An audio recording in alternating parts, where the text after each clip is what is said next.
Going live, you're live. Okay, YouTube's live. 3 more minutes. Ladies and gentlemen, 3 more minutes.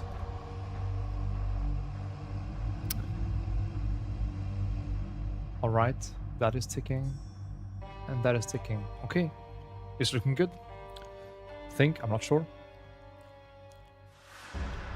Stream bitrate is lower than usual. Oh no! Is it low because I'm watching this in 1080p? Bro, what's my speed, bro? Speed. Let's test the speed. Maybe I have to switch.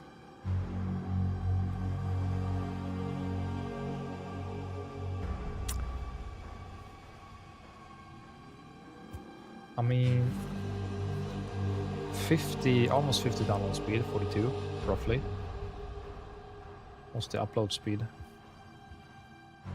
30, 28, ooh, it's tanking, 30. 31, 31. Brother. It's tanking.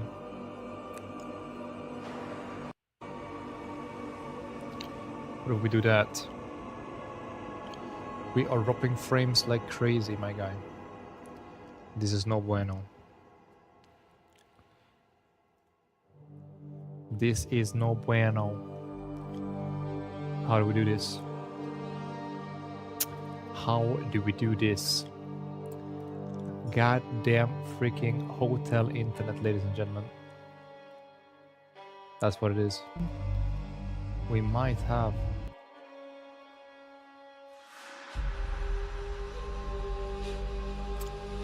Whoa, whoa, whoa.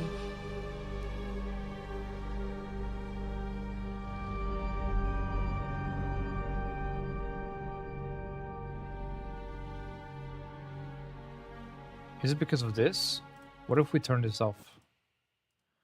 What happens then? Does the stream get fixed when we turn this off? Or are we just dropping frames?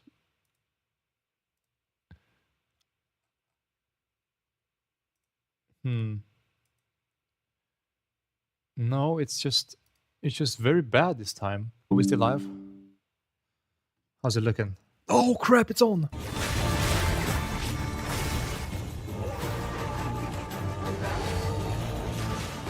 Ooh, sounds a little bit funky.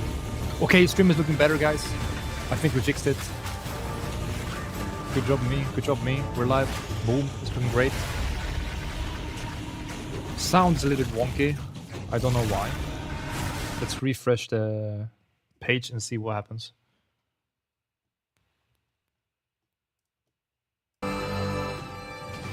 Okay, now it sounds way better. Yeah. Where's my camera? Webcam. Come back. Okay, it's back. Hey, we're live. Okay, let's see what's happening. I will find you, Eve. Eve. Who's Eve? Now, as you can see, the druid is a shape-shifting elemental spellcaster. After his fellow druids were destroyed by the king in the mists, the druid lost his humanity in the forests of Ogham, where he wandered for years as a beast. Ooh. Now, finally reawakened, he's determined to find his lost wife and regain his humanity. The druid has been one of the hardest classes for us to design. As well as having human spells, he has 3 animal forms, and we wanted to make sure that there were interesting combos between all of them. Okay. The druid is our first hybrid strength and intelligence class. That means he needs to have the ability to use spells and attacks. Nice. As a human, the druid typically uses Like magical staves to harness whatever. the powers of the earth and the natural world. One of the first skills you will learn is the ability to create small volcanoes from the earth. Badass. This skill spits out balls of magma at your enemies, and will continue to do so for some time. While the volcano is active, turn into an animal and wade into melee range. They showed this at the preview like 2 years ago. Last for a significant period of time, giving you a good chance When you like to turn stamp into an with the animal beer and form and rage then out. more volcano erupts. See that? Wow. But how do you turn into an animal, you may ask? Well, the answer is a new weapon type that druids use, animal talismans. When you equip an animal talisman, you can choose which animal form you would like the talisman to represent. It's not only druids, Depending on any what of the you class choose, can use a you'll be talisman given and that animal's transform, guys, basic just so you attack know. as a new skill to equip. For a bear, Just so you know, you can that's play maul. the warrior To or the turn monk into a and bear, turn into a simply use the werewolf. skill. your character will instantly transform into a bear and attack. Because it's passive exile. If you want to change back to a human, just cast a spell. You will instantly swap back and cast it. Nice. We wanted to make sure that swapping between forms was seamless and immediate. Changing forms should be something that you do without even thinking about it all the time in battle. It looks good. In order to allow for hybrid melee and caster gameplay, most of the skills you use in your human form last for some time and aid your animal skills in some way. The volcano we used earlier will emit more molten balls whenever you hit it with a slam, making it perfect for use with your bear form's furious slam. While in bear form, many of your abilities use rage. There are a lot of ways to generate rage, but the easiest one is simply smash your enemies with maul. Once you see the runes on your back glowing, it means you have enough rage to do a much more devastating version of your furious slam. Ooh. Your bear form can also go on a rampage, stomping the ground as you demolish your foes. That's when the rage depletes. Okay. The more rage you have, the longer the rampage lasts. And doing it over a volcano makes it even better. I think I'm blocking it a little bit, guys. If you can see here, above the life bar, I mean the mana bar here, you can see the rage. As you That's consume the rage, your bear form will generate endurance charges, and these can be used with skills like Ferocious Roar. Ferocious Roar is a war cry that empowers your subsequent attacks to break your opponent's armor. The more endurance charges you have when you use it, the more empowered attacks you will gain. But Ferocious Roar has another special feature too. It's a meta gem that allows you to socket any Warcry gem from another class into it, giving you the ability to use these skills as a bear. Use the Warrior's Infernal Cry skill to make your enemies explode. What? Okay. Or use Seismic Cry to stun your enemies and double up the number of slams you do.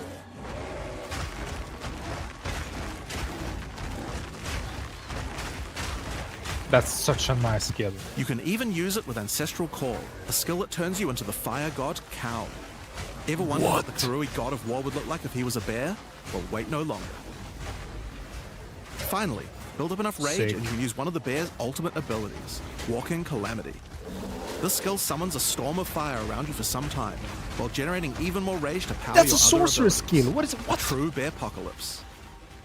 Now, the bear is known for being a slower and more lumbering animal, with slower attacks and heavy slams. But what if you want to turn into something a little more nimble? Well, let's check out the second animal form for the druid, wolf form. Ooh, here we go. For the wolf form, we wanted to go fast and furious. Even just the wolf's basic attack will leap forward and rape his foes. After attacking, the wolf stands up on two legs, but after running for a short time, he goes back on all fours, allowing to move more quickly between packs of enemies. Okay, so actually better movement speed. The wolf has a lot of cold attacks based on his association with the moon, and the first of these is Lunar Assault.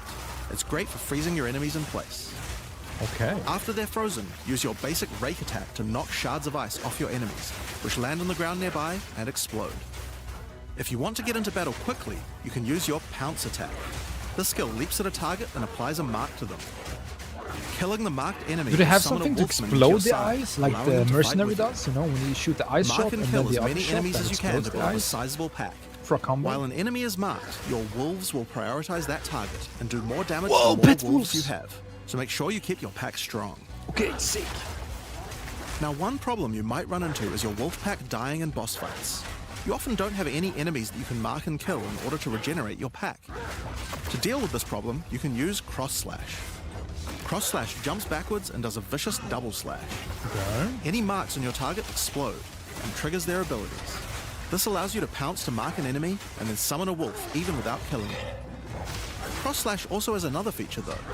Remember those ice fragments from before? Yeah. Well, Cross Slash will propel any ice shards on the ground towards its central target. Okay. First, freeze your enemies with Lunar Assault. Then rake them to create as many ice fragments as you can. Then follow up with Cross Slash to generate a field of icy explosions to obliterate Yeah, enemies. there we go. Cross Slash, that's the skill to explode the ice, I guess. If they're still alive after that, your pack of wolves can finish them off. Come on, dogs. Just like with the bear's raw skill earlier that allows you to use skills from other classes, Pounce is also a meta gem that you can socket mark skills from other classes into. So for example, you might want to try adding Freezing Mark from the Monk to Pounce. After pouncing at an enemy, cross slash to explode the mark and gain extra cold damage for a time. Okay. The wolf has many other ways to go all in on cold though. Using the Arctic Howl Warcry will allow you to add cold damage and chilled ground to any slam, buff your while wolfies. buffing your pack of wolves as well. You can also use it to freeze enemies that are close to being frozen, making it much faster to use your other combos. Finally, the wolf also has the ability to call down the power of the moon to transform into an Arctic werewolf with Lunar Blessing.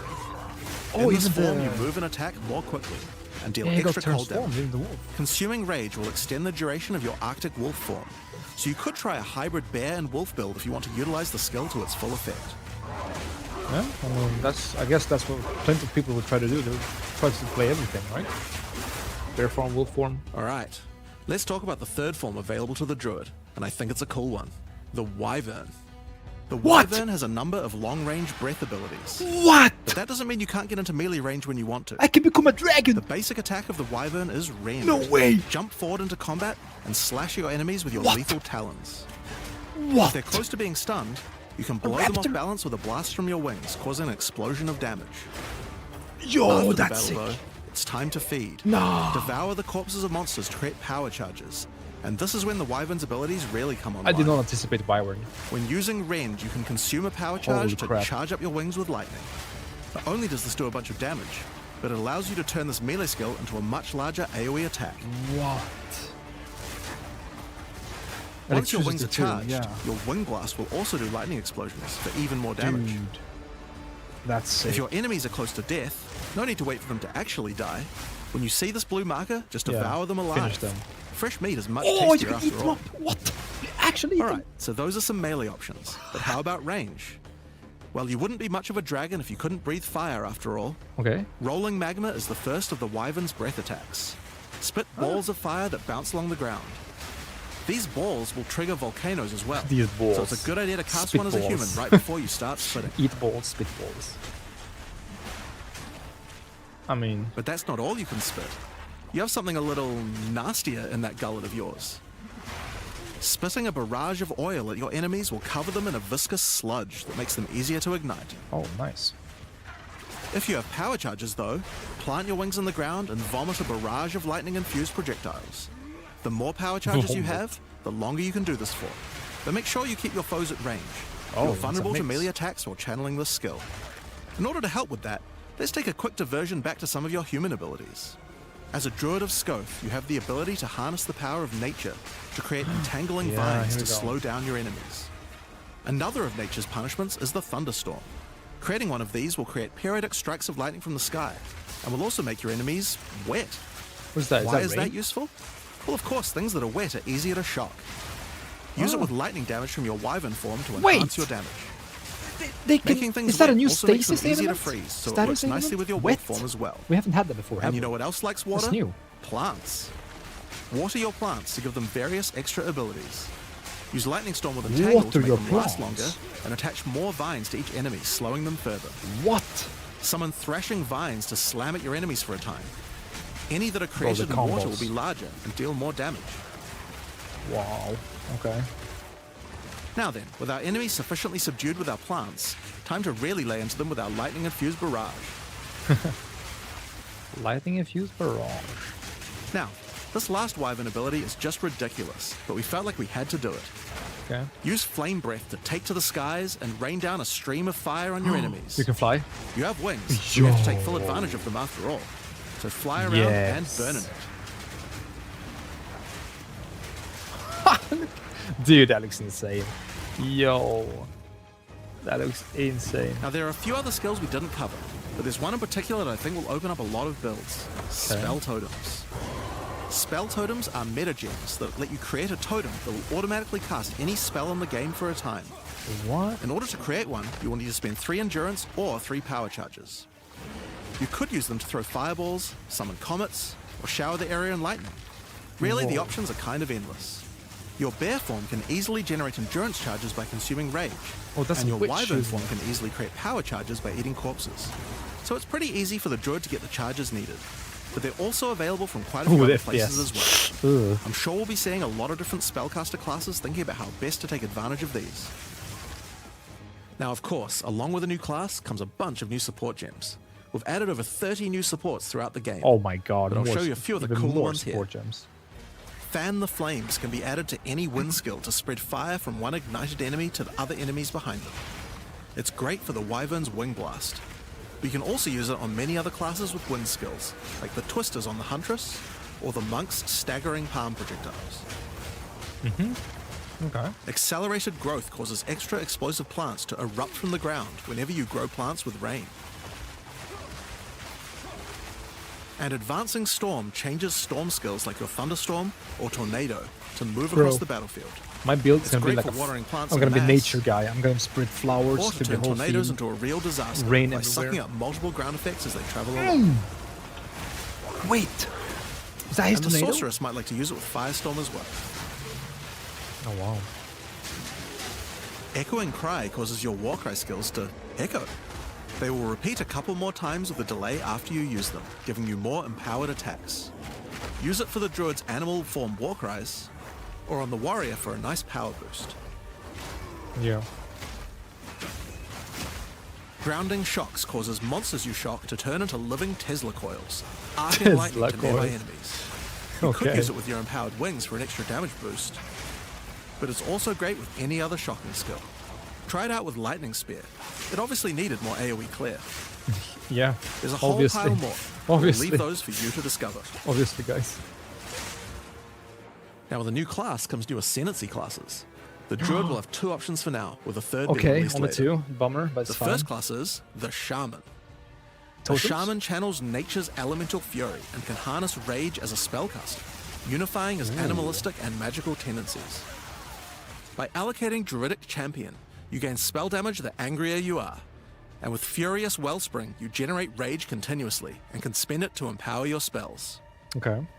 With the knowledge of the Asmerian Magi, the Shaman can harness untapped power from runes and idols. After allocating Wisdom of the Magi, you will notice that all runes and idols have extra mods only available to the Shaman. What? These new mods unlock countless new possibilities for Bonded. enhancing your build. No You can also allocate Bringer of the Apocalypse, allowing you to become a walking natural disaster. After dealing enough elemental damage, storms of all elements rain around you, destroying all who would face nature's fury. There are other abilities for the Shaman, but I'll just show a few from each class for now. The other Druid Ascendancy is the Oracle. Whoa, this looks The sick. Oracle perfected the power of foresight and utilizes this in combat to gain massive advantage. But there's no beast form focused. When taking Fateful Vision, you will see visions of your future self using specific skills. If you decide to follow this path by using the skill yourself, it will do significantly more damage. Okay, but if I don't?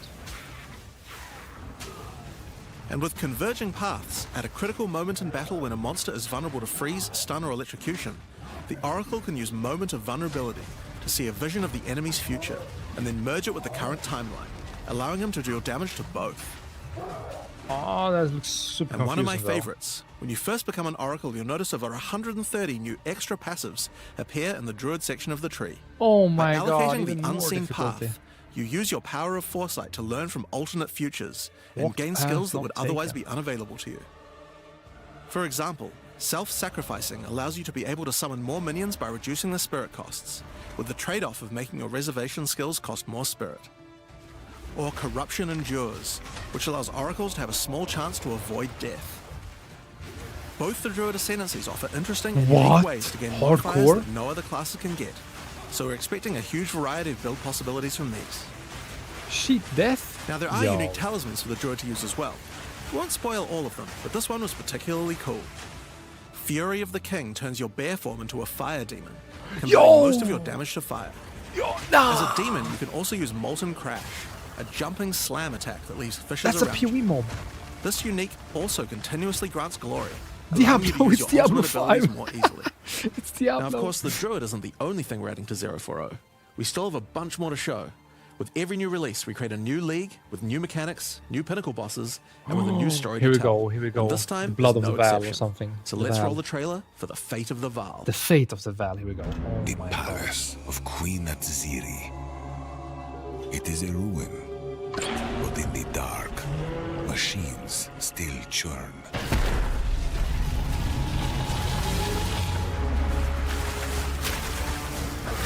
we're going into the bad dungeons. The temple has many functions. Nice. Oh, was that a chaos head? Wait, what is that? Chance to save the Val. What? Pyramid? A gateway through time. Labyrinth? What is this? Travel into the past. Again. And again. Oh, it's back! Yes, the pyramid thingy from POE2. Alter the temple. Uncover its secrets. What a different. Now it's a board game. They made a board game in the game. For your sacrifice. And somewhere in the deepest chamber, my queen awaits. I beg of you, hear me. The beast cannot give you what you desire. You may have studied it, Doriani, but you do not know it like I do. Whoa! It adores. Whoa! Come now, give unto me your desire. At last, fulfill my soul. Yo! Yo! What? Bro, I lost.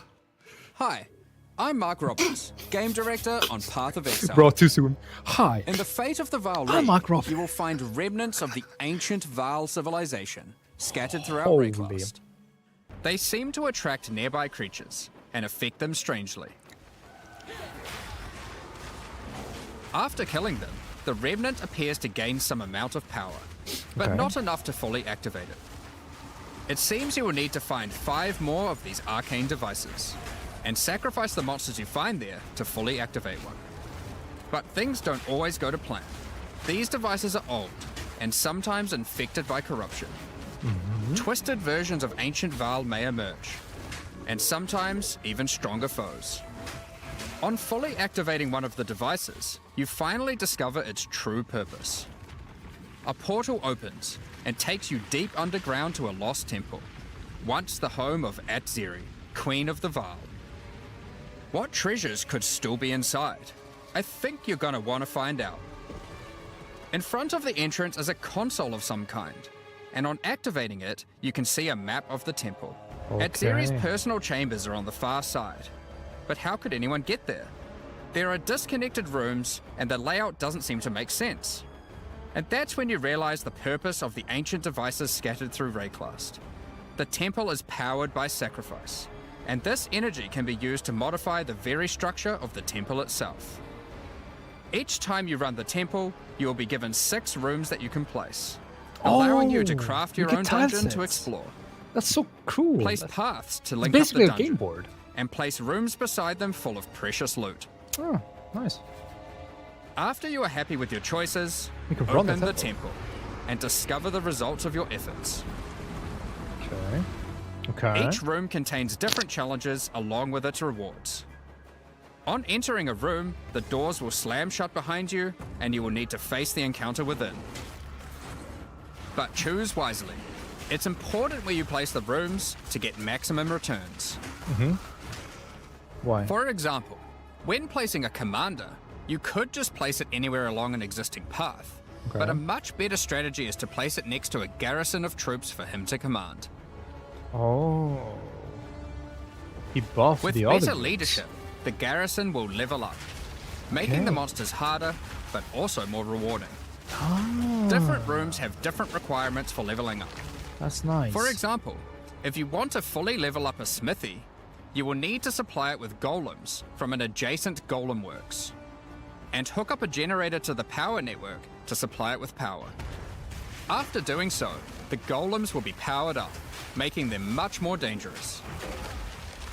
Wow. You don't need to memorize what interacts with what. When selecting a room, you will be shown the locations that will make other rooms level up, Yeah, nice. and exactly what effect it will have on the temple. So good. Yeah, nice. Make it easy for me. After I'm done. running the temple, a few of the rooms will destabilize and be removed. It will be up to you to rebuild the temple, adding 6 more rooms each time you come back, Wait, so okay. making the temple larger and larger and larger. Wait, is there a time limit? So, that's the basic functionality of the temple. But there is a lot more. Once Doriani finds out about your 6 travels rooms, to more Laraval, 6 rooms. he will attempt to persuade you to take on a new mission. Chat's going crazy. The temple entrance contains a prototype of the time portal device. It will be able to take you back in time, but only to one specific point. Right before Edzeri triggered the cataclysm that destroyed the Val. He requests that you go back and attempt to stop Edzeri to prevent the Val from ever being destroyed.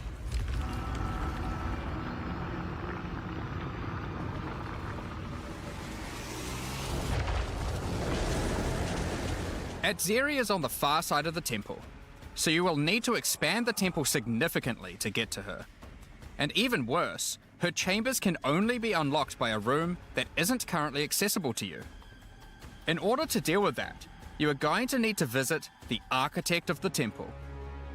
To get to him, you will need to place path rooms. But while doing so, you will probably want to exploit some of the Val technology only available in the past. Once you can travel into the past, a whole new set of rooms are available to you, and they have some pretty insane rewards. At level 1, the corruption chamber can be used to corrupt a single item. But placing it next to a thaumaturge to run the place, and a sacrificial chamber to provide soul energy, you'll be able to level it up. And it's worth it.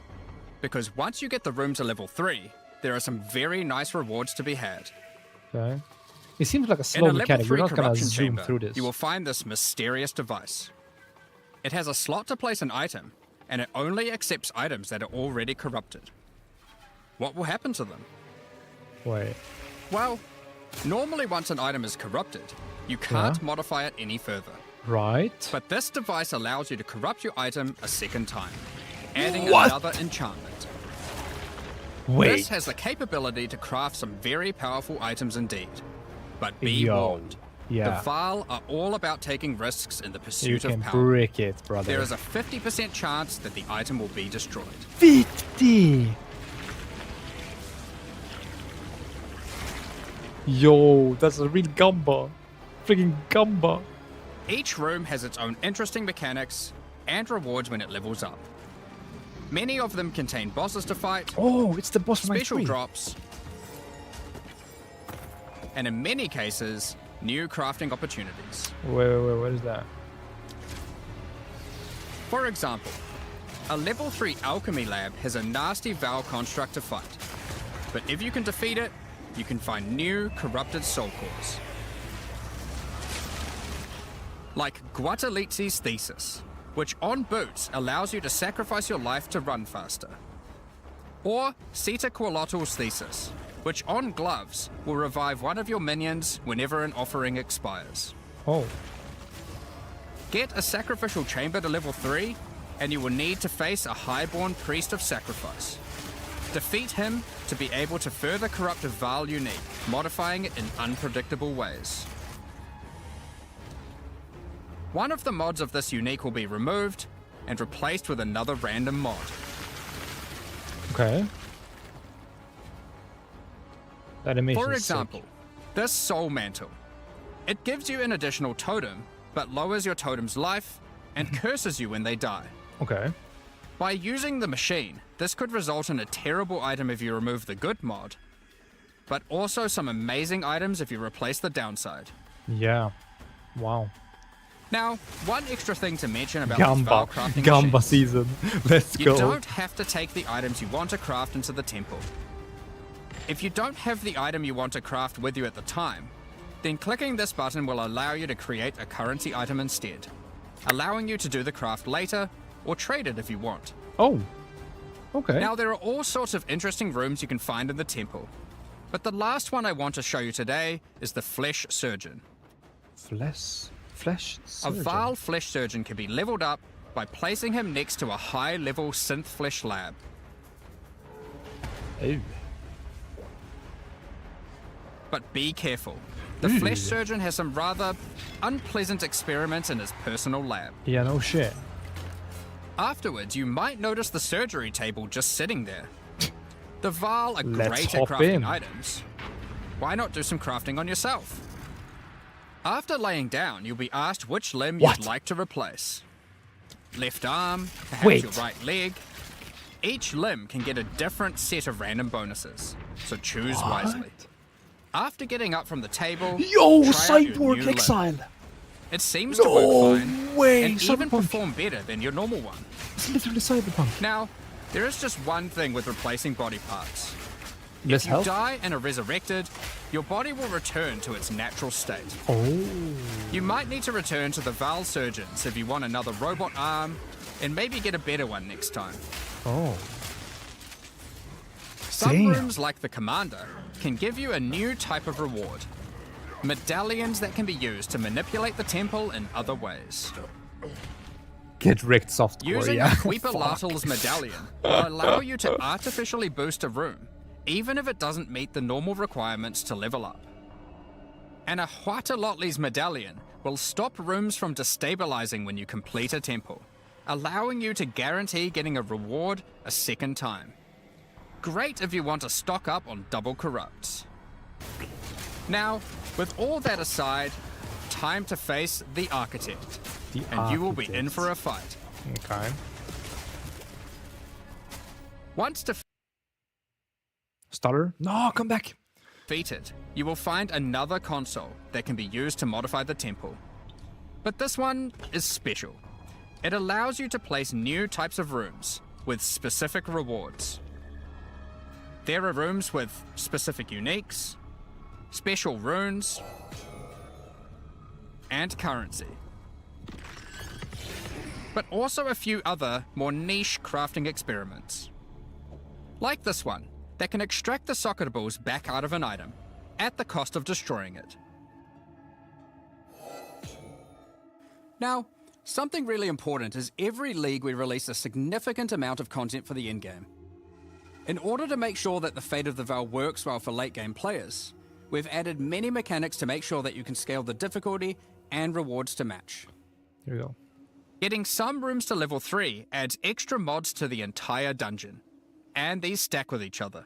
So Okay. in endgame, when you can get some really big temples, Yeah. you can generate a challenge that can even match the strongest of characters. Where's the... There We should be a also list start with to all the introduce buffs. ways to store up energy for the temple, allowing you to save up many runs so you can do them later at your leisure, and not interrupt your mapping too often.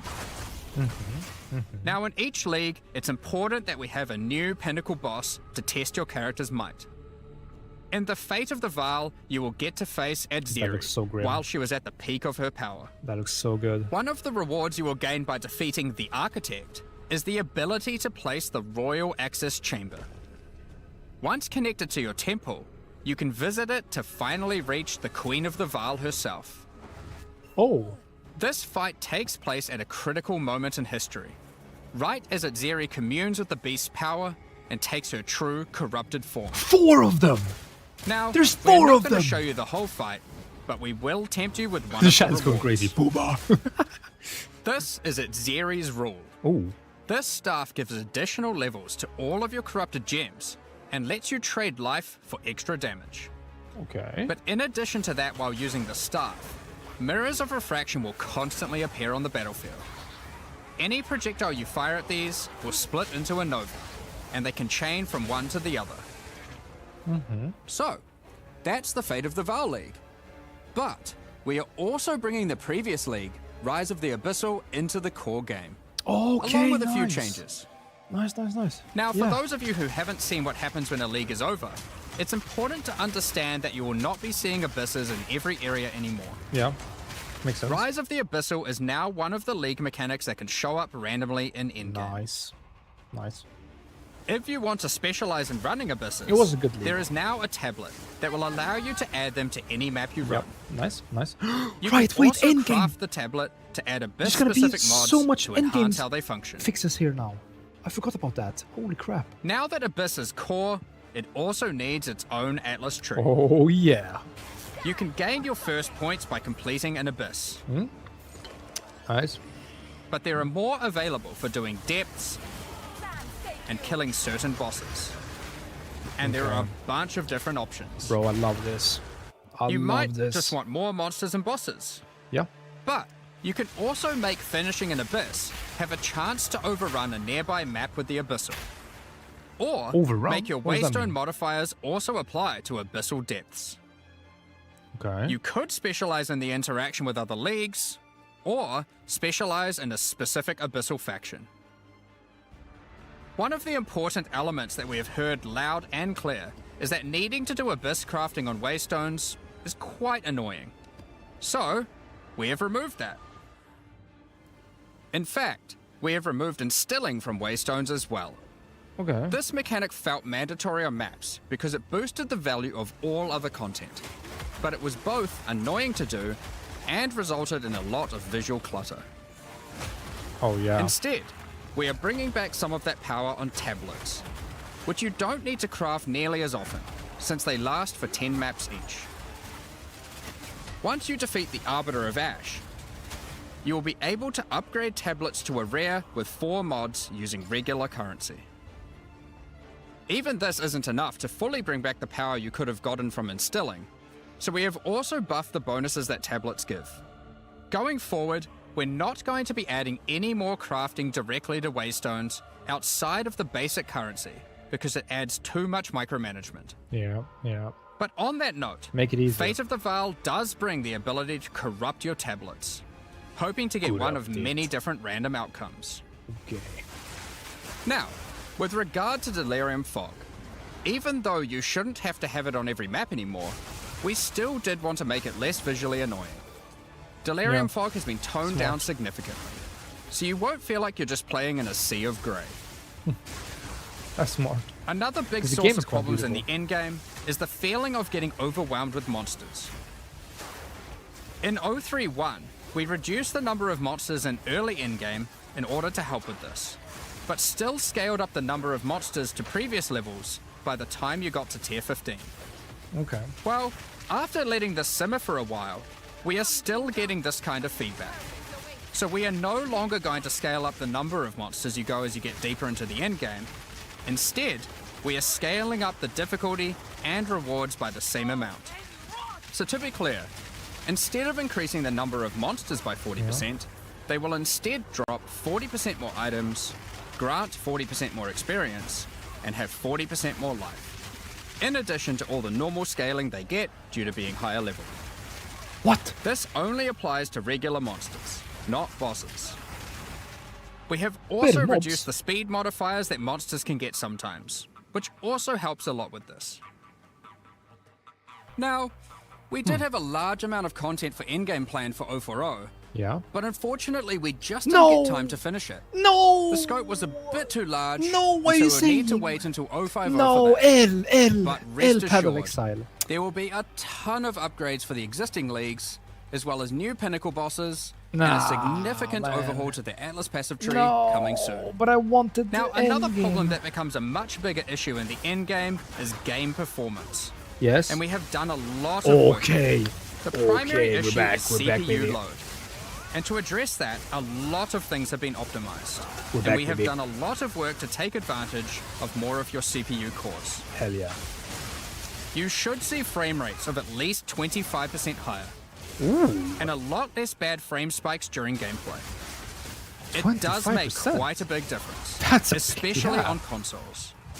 A lot more work in this area is ongoing, and you will continue to see performance improvements over the next few months. Of course, another important area is game balance, and we have made a lot of changes.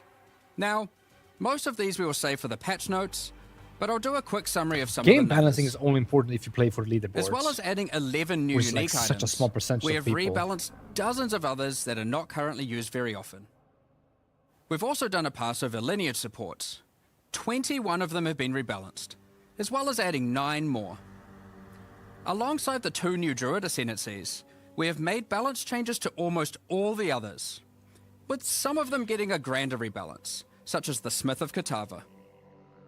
Alongside the 20 plus new Druid skills, we've also rebalanced 90 other active skills across all the different classes.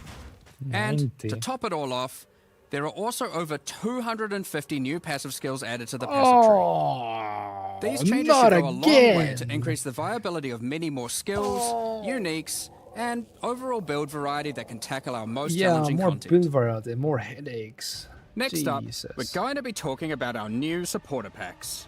All right, let's see. Today, Take my money, GG. we're launching 2 new series of supporter packs, the Precursor and Kalgurin packs.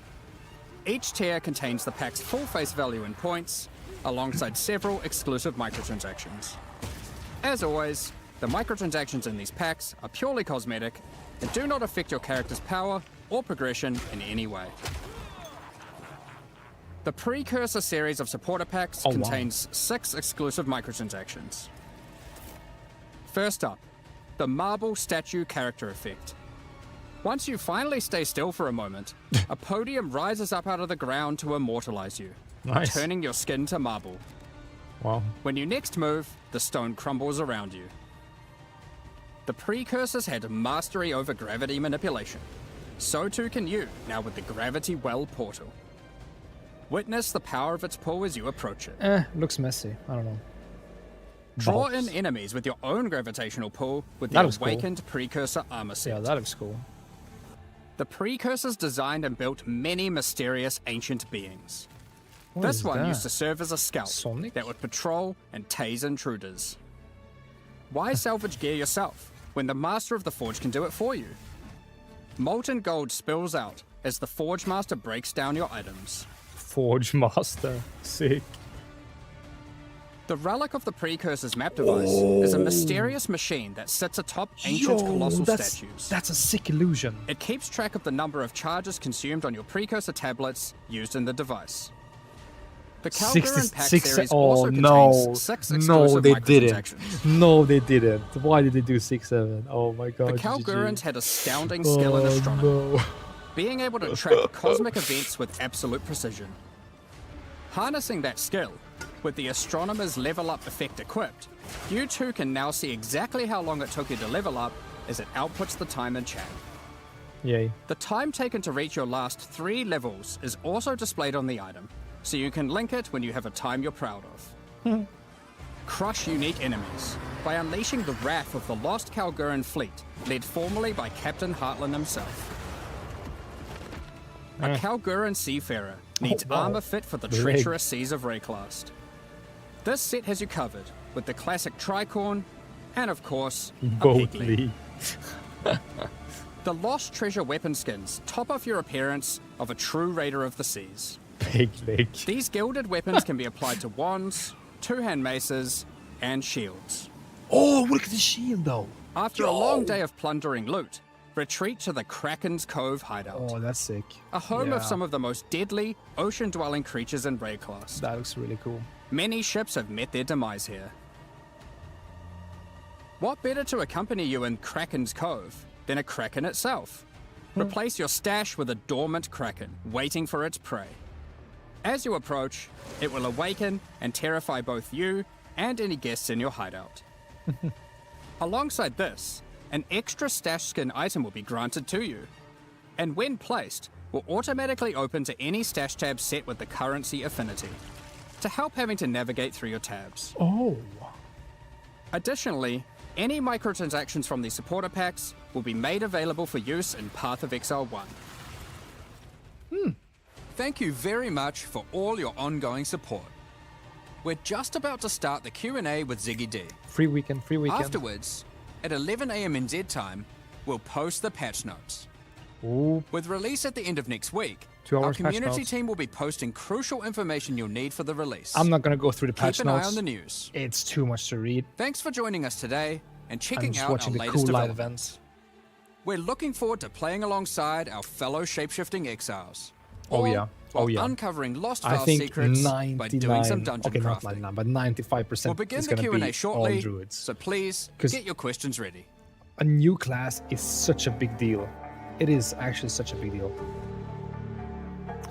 Okay, Ziggy. Let's go, Ziggy. Q&A.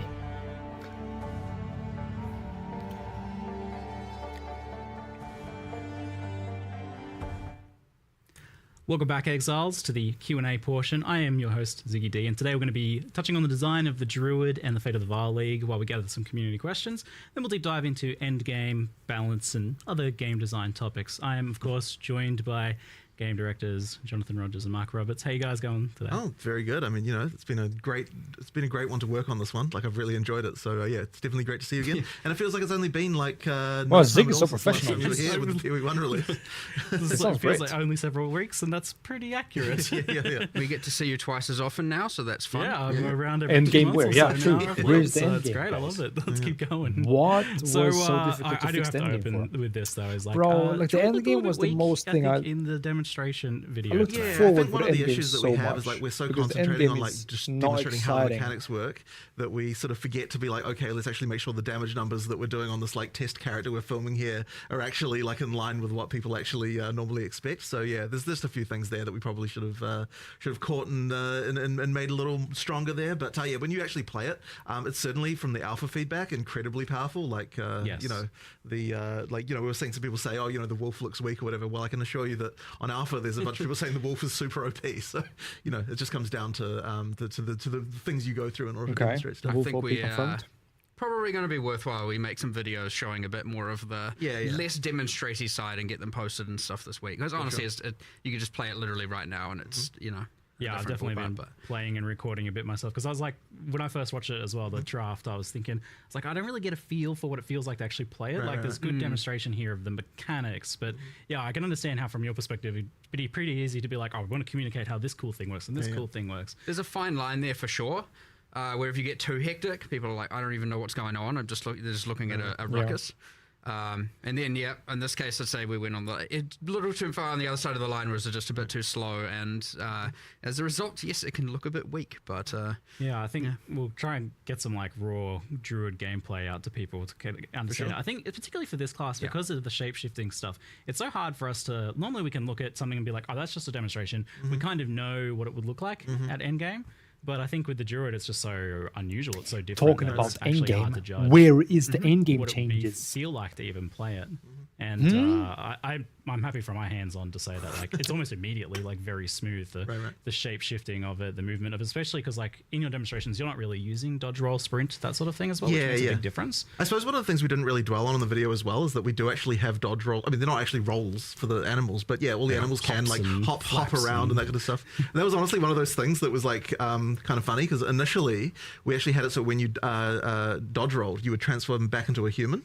And the reason we did that is because it's really hard to make animations for animals that like actually work correctly. Like we actually thought it was impossible, but then when we actually put it on alpha, there was the kind of visceral reaction of I want to still be a bear, like, you know, while I'm hopping around. So we ended up having to like work out like how can we make this possible? Dodge how can we rolling make it so bear. that you can actually Oh, do yes, the I can dodge dodge rolling roll with an an animal, and that sort of ended up being pretty good, I would say.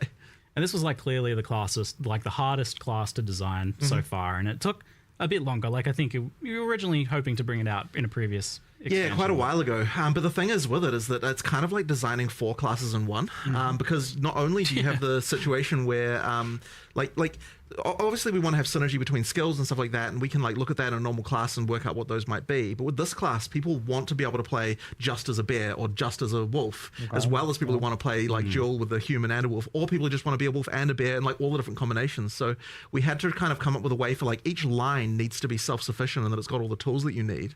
But at the same time, you have to not have it so it feels like there's just duplication between them. We're like, oh, like this is just the same thing as what a bear has, but you know, you're a wolf instead. So we kind of have to like, it's like you need all the tools, and yet you also need to have them feel different. And that just made it really, really tricky to get all the things right with it.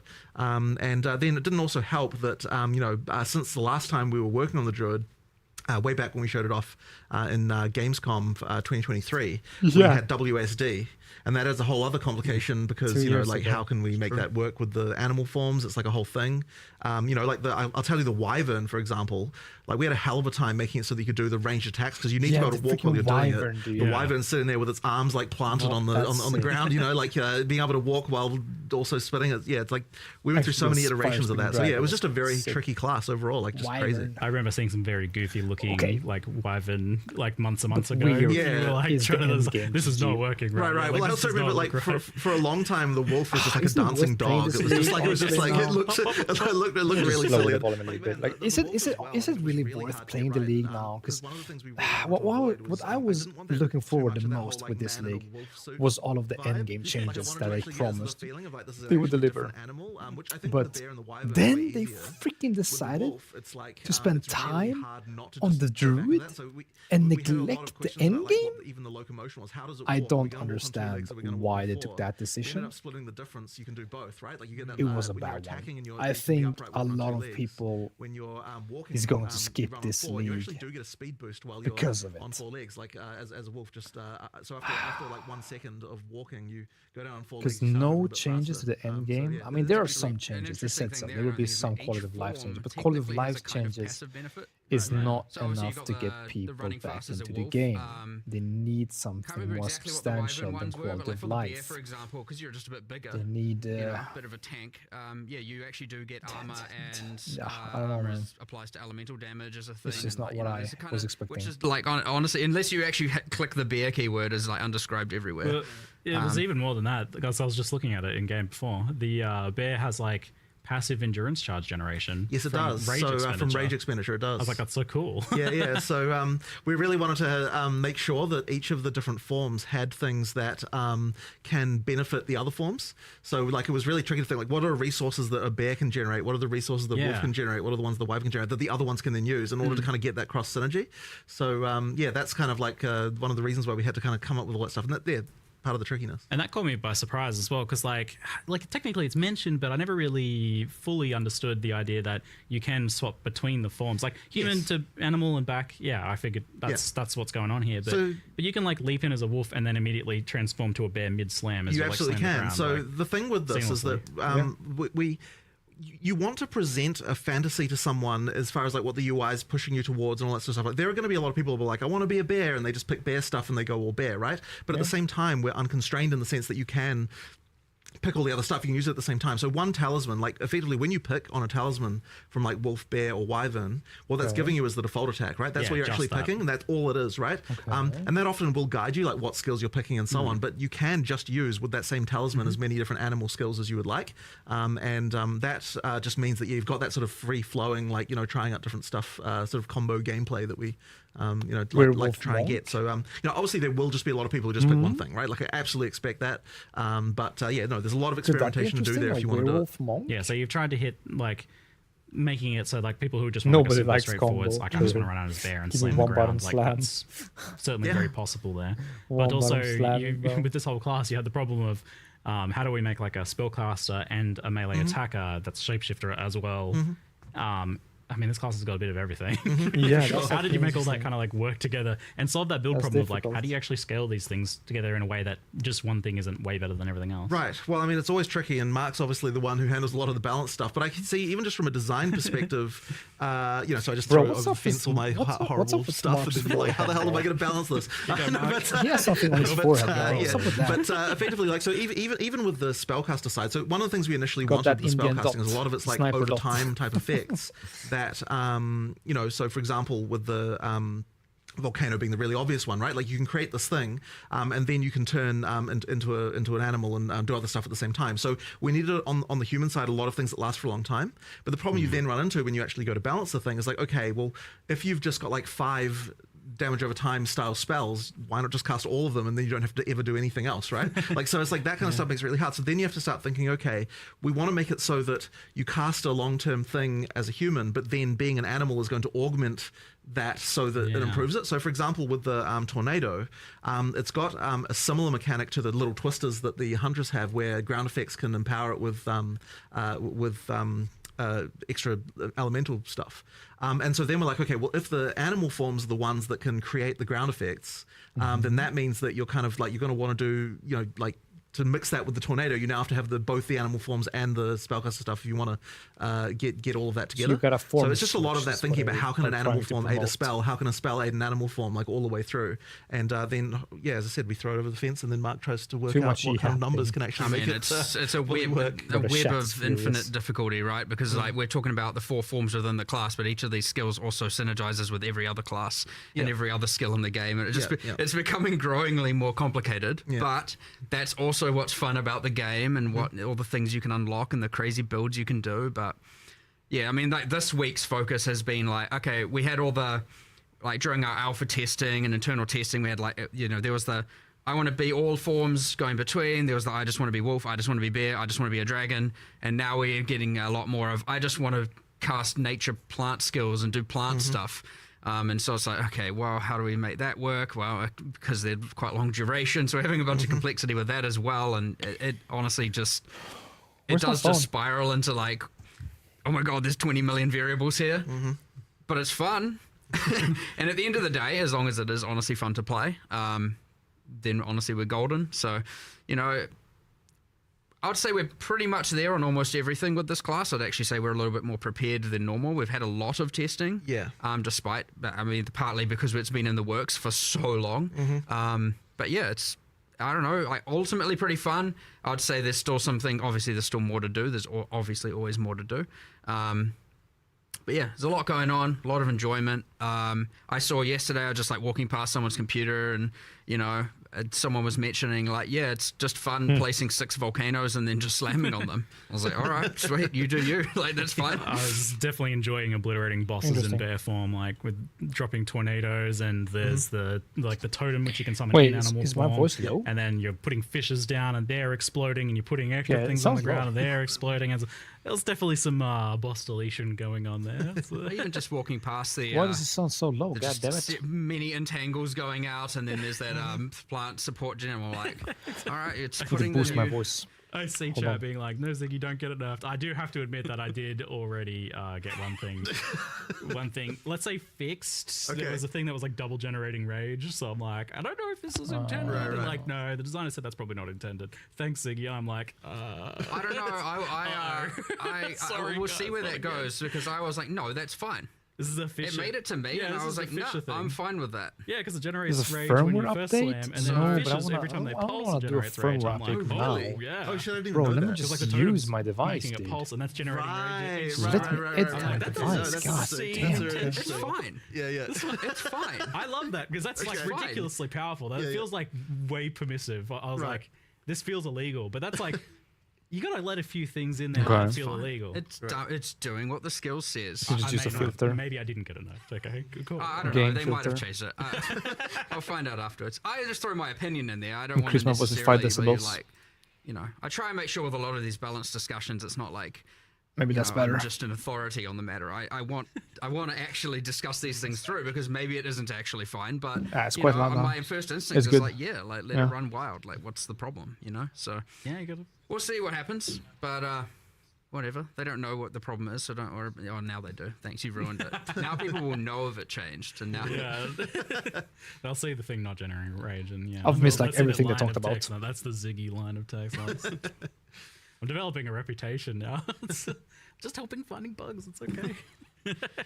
So, like the shapeshifting stuff comes from. Stop this talking about the trick druid. with Where's the end game? talisman. Yeah, the animal talisman. And is there any limitation just kind of like putting that on another class and just say like, I am playing my Mace Marauder or my Yeah. water stuff. You can do monk, that. And I want to do a wolf You can- leap Of course that you can. marks targets. You can do it. In Okay, fact, it was one of cool. the things initially that you know, it's funny with the audio team, because initially like, oh, we want to record like bear lines for Yes. the you know, for the druid the whole time, and I'm like, hey guys, remember, anyone can turn into this animal. You're actually going to commit to every single class is going to have like up to three different extra versions of every single line the character can True. deliver. Maximum effort. It's like, yeah, that's a bit tricky. So we ended up going with a voice mod in the end. But yeah, that was one of those. It's like their kind of their thoughts. I think it shifts to. It almost sounds like, to me, that's what it sounds like. They're like, Yeah, maybe yeah. they're thinking it or something like that. I don't know. But yeah, it would have been completely impossible to record every single line an additional 3 times like, for every all right, character class. voice actors, everybody come back and we need you to roar like a bear. Exactly, What? exactly.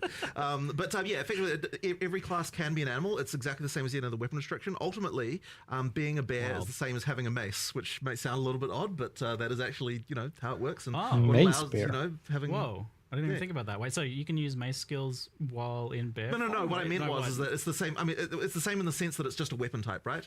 Like, Yeah, you know, right. Oh, Okay. okay. Makes sense. now we have to make that possible. Wyverns of you know, which? you can turn Okay. into Palm as a That's bear, unique but, item territory for the future. Yeah, well, yeah, it often gets talked about like the idea of like, oh, why are things like so weapon locked? And I've always maintained the position that you guys want to kind of do that as much as possible initially, and then in the future you can blur the lines a little bit. Like there's maybe in the future you're like, oh, well, maybe this skill has a way of crossing over. We can do, but the thing is, a lot of the identity of a weapon type really comes a lot from what Yeah. it can do, and so that's the kind of the main reason why we do it that way. But yeah, but the thing is as well with the weapon swapping, I mean, you can still use. Is my skills from camera different really- elements. Yeah. Sorry, different weapons and things. Buggy? The thing is, like, it's funny that you mentioned that with the bear because, like, definitely some of the bears I noticed Or is it parallel fine? between some of its skills No, and it's some fine, of it's its fine. mace stuff, and I could see absolutely combining like this bear skill that places fishes. Cringe with talk, the yeah. other stuff on Yeah, I the kinda that agree. triggers It's the not- fishes. it's Like, there was, not. like, Let me- very hold obvious, on, like, guys. Yeah, yeah, cross-synergy yeah. build Well, I there. mean, they're adjacent classes, right? I mean, you've got like strength versus strength int. Like, we want to be able to make sure that some of those key elements do like cross over, just so that to open up the way to have synergy between the different classes more easily. Yeah. Well, as you get more classes and more skills, you obviously get an overlap of the kind of mechanics and keywords and stuff, you know, iterating, and thus they will always cross-synergize. And where there still will be new things a class offers, yes, there's always going to be a bunch of stuff that they use that will then interact with all the other skills. Yeah, and now you added plants and plants that grow from rain, and there's a plant keyword that has overgrown as a keyword. Yeah, And I'm yeah. like, It's interesting actually, those ones, because they're on completely opposite sides of the tree. You've got dex versus strength int, and that's been a little bit hard to kind of like get the like where Okay, the ladies mechanics and should go gentlemen, on one side versus the other. mukbang so stream. where we ended up going is that We're gonna the have a nature, mukbang stream. Side of things for gonna plants on the eat strength int on the stream, is like 'cause I'm hungry. like you've got the poison on the dex side versus the Yeah. kind of But I'm like gonna just mute the pure microphone. natured like physical Okay. damage spells on Yeah. the Banger. on We're gonna the- listen on the in, strength int side. and we're gonna watch me But eat. that's been fun, That's though, 'cause now quality it's been- content. It's actually been really fun designing the supports because you know, the more classes we have, the more we can start to think, okay, like here's a support that's for something obscure. How can we make it so this can apply to some other kind of thing on the opposite side of the tree where like now you've got some interesting interaction. So there could be some kind of like thing where growing plants as a ranger could be sort of something. I mean, like I can't say I've tested the potential there myself, but like we made all of that work. All the plants can, you know, like plant stuff all has mechanics around like watering the ranger's plants is like a thing. They all have ways that works. I mean, that definitely opens up interesting party options in Right, the right. future as well. Like, It's a thing. Yeah. I do like the idea of being like Okay, a you raid have- druid watering. It's a thing. my It's easily a partner's thing. It's not even plants. hard to do as well. Right. It's kind of just like, thanks, Druid, you buffed poison rangers. Yeah. Like, that's kind of just what happened. Yeah. Alright, good, yes. And the rain buffing lightning skills as well, like increasing shock chance and Yeah, stuff. It's pretty wild how much stuff you've just jammed into one class here. How did you like kind of settle on a identity for the wyvern in particular? I feel like people know what a bear is, people know what the wolf is. And even a lot of the like druid stuff is pre-established as like, oh, you got plants and you got like nature and you got like lifting up the earth, that sort of stuff. Well, we really wanted to have a third form that was a little bit out there in terms of different from what you'd seen in another game. I mean, obviously, like every game that's got transformations has the bear and the wolf, right? That's just like the staple. But and actually, for that, funnily enough, for that reason, we couldn't not do it. There was actually a period there where we weren't going to have a wolf because we were a little bit unhappy. Yeah, with us, and it's just like, well, exactly, right? That was the reaction. That was the reaction of like all the furries come out of the dare. woodwork and like, you gotta have a wolf. How dare you? Yeah, how dare, exactly, right? So we're like, okay, we'll have a, yeah, exactly. Don't anger them. You know, so that was a real concern. So we decided to go. We needed Can't to anger the earlier. furry We guys. needed- The furries will we get needed you. one that was a little bit more out there. And really, when we're looking at the bear and the wolf, it was kind of like we want the slower, harder hitting. We want the faster and you know, like speedy kind of version. Obviously, being the wolf. We also wanted something that had some range elements. You know, and then a sort of more spellcastery vibe a little bit more. And so we sort of thought about it a little bit like, what animal is ranged? Like, it's not really, there's like, it's kind of not a lot out there that can really sort of do that. And so, eventually we settled on the wyvern. I mean, you know, someone of course at one point was like, how about a dragon? And we're like, what the heck? What are you talking about? But then eventually be I so thought about it, stupid. and it's like, actually, you know what? There's some potential here. If you suggested to me, I told you not to do it because like there's no way you could make it look good and not look stupid. But you know, somehow it eventually it was got hard there. though. We did get there. It actually looks pretty cool. Yeah. But it's kind of a spell blade almost. Like it's got a bit of range stuff, but it's got a bit of like spell kind of melee things going on. I mean, And- as it should be for strength int. yeah, and you were asking what the passive buffs were. I was looking at it before. It's like it's got buffs to freeze, shock, and energy regeneration. Actually, I like as well, like energy recharge. I think. It's a shame you knew. The reason I was actually being vague is I knew what they were. I just wanted to change them. Okay, I mean that's fine. Do something. Sorry for cooler. my slight disingenuousness. something cooler. I kind of feel like they shouldn't. I didn't want them to be offensive benefits. Yeah, they're supposed to be defensive. It in nature. forces you into right. certain build like a little types. bit, yeah. Whereas, like, if they're utility or defensive, that way they will work across all board. That's my general philosophy. So I was like, I feel like I want to have a go at trying to design the energy shield thing. I don't mind. I wanted to have a go at designing stuff that's more utility or defensive only, and that way you don't feel like, oh, I should have to play lightning or fire because it gets the passive benefits. okay. That way, if you wanted to do a kind of weird out there thing, it doesn't feel so bad. But we'll see what I come up with. Do you have an idea, or are you still figuring it out? Nah, I got no clue. I don't know. You could play on the fact it's got like wings to something defensive for block or something for hard carapace maybe or. I don't know, the fact it has wings, something to do with the so wings, much dragon right? lore to pull from. I got like a book that my daughter really likes to read that's like full of dragon lore. I'll send you some ideas. All right, sweet, yeah. Dragon, they hoard gold, right? Gold finds. Yeah, That sounds like it. Eat piles of gold for buffs or something. There's gold over there. Quick, shapeshift, pick it up. Shapeshift back. No, I'm obviously joking. Please, I'm not doing that. Gold find, no, please don't. Mandatory dragon gold find build. I know it's kind of funny though. It's distinctly POE. So the druid is this like strength int class, and with the Templar we had the idea more of like you've got the armor energy shield stuff, but that's still the case here, as that's the strength int base. But I feel like the energy shield stuff is not as iconic to druid. How have you incorporated that and made it feel like something that makes sense, or like in what ways have you incorporated that to the druid? I feel like it's not obvious. Yeah, look, it's a little bit off in terms of the feel there, but at the end of the day, we kind of don't really have many options as far as what we can do. I mean, like that, it is important for it to be that it has that, like armor and energy shield approach. There's a few sort of interesting, what do you call them, spirit reservation gems. I don't know I can never remember what the official name of that is. That sort of interact with that stuff in a dual way. So there's like that bark skin thing that effectively allows you to take advantage of energy shield to generate armor. Like, so when you lose energy shield, you get armor instead, and like it like creates little bits of bark on your skin. Cool. Good kebab. There's like it things was like nice. that we've added, but yeah, it's a little bit of a thematically weird thing. I think probably the weirdest part about that is like, yeah, you're gonna have energy shield as a bear. It's a bit. But what does it mean? It doesn't make sense with energy shield and armor. It does though. The druid makes magics and it's strengthy. Oh, you don't have to. Well, I suppose, sure, you It can makes make sense. armor if you want, but Well, like, yeah. I feel like because there's like such a range of identities For within me, that it one does, class as at well, least. that you've got the bear maybe that doesn't really align as much with that. There's definitely more armor stuff. Yeah, going so you on could there. build more strength when depending on what animal form you're playing, of course. Yeah, whereas like the wyvern potentially has more of that kind of magical It aspect does. to it, where And it's then- like that's Yeah, I mean, and that's why the wyvern itself does get the benefits Yeah. to energy shield, and the bear does get the benefits to armor in order to kind of make it so you are like, depending on what animal form you're going, there's a bit of alignment in the defenses there. I mean, really, it's the tree that inspires and motivates this, right? Like, a sorceress could be on the bottom side of the tree and still have the same skill set, and obviously the damage nodes are a bit weird, but it could work. There's nothing saying. I mean, that's part of the beauty of the game as well.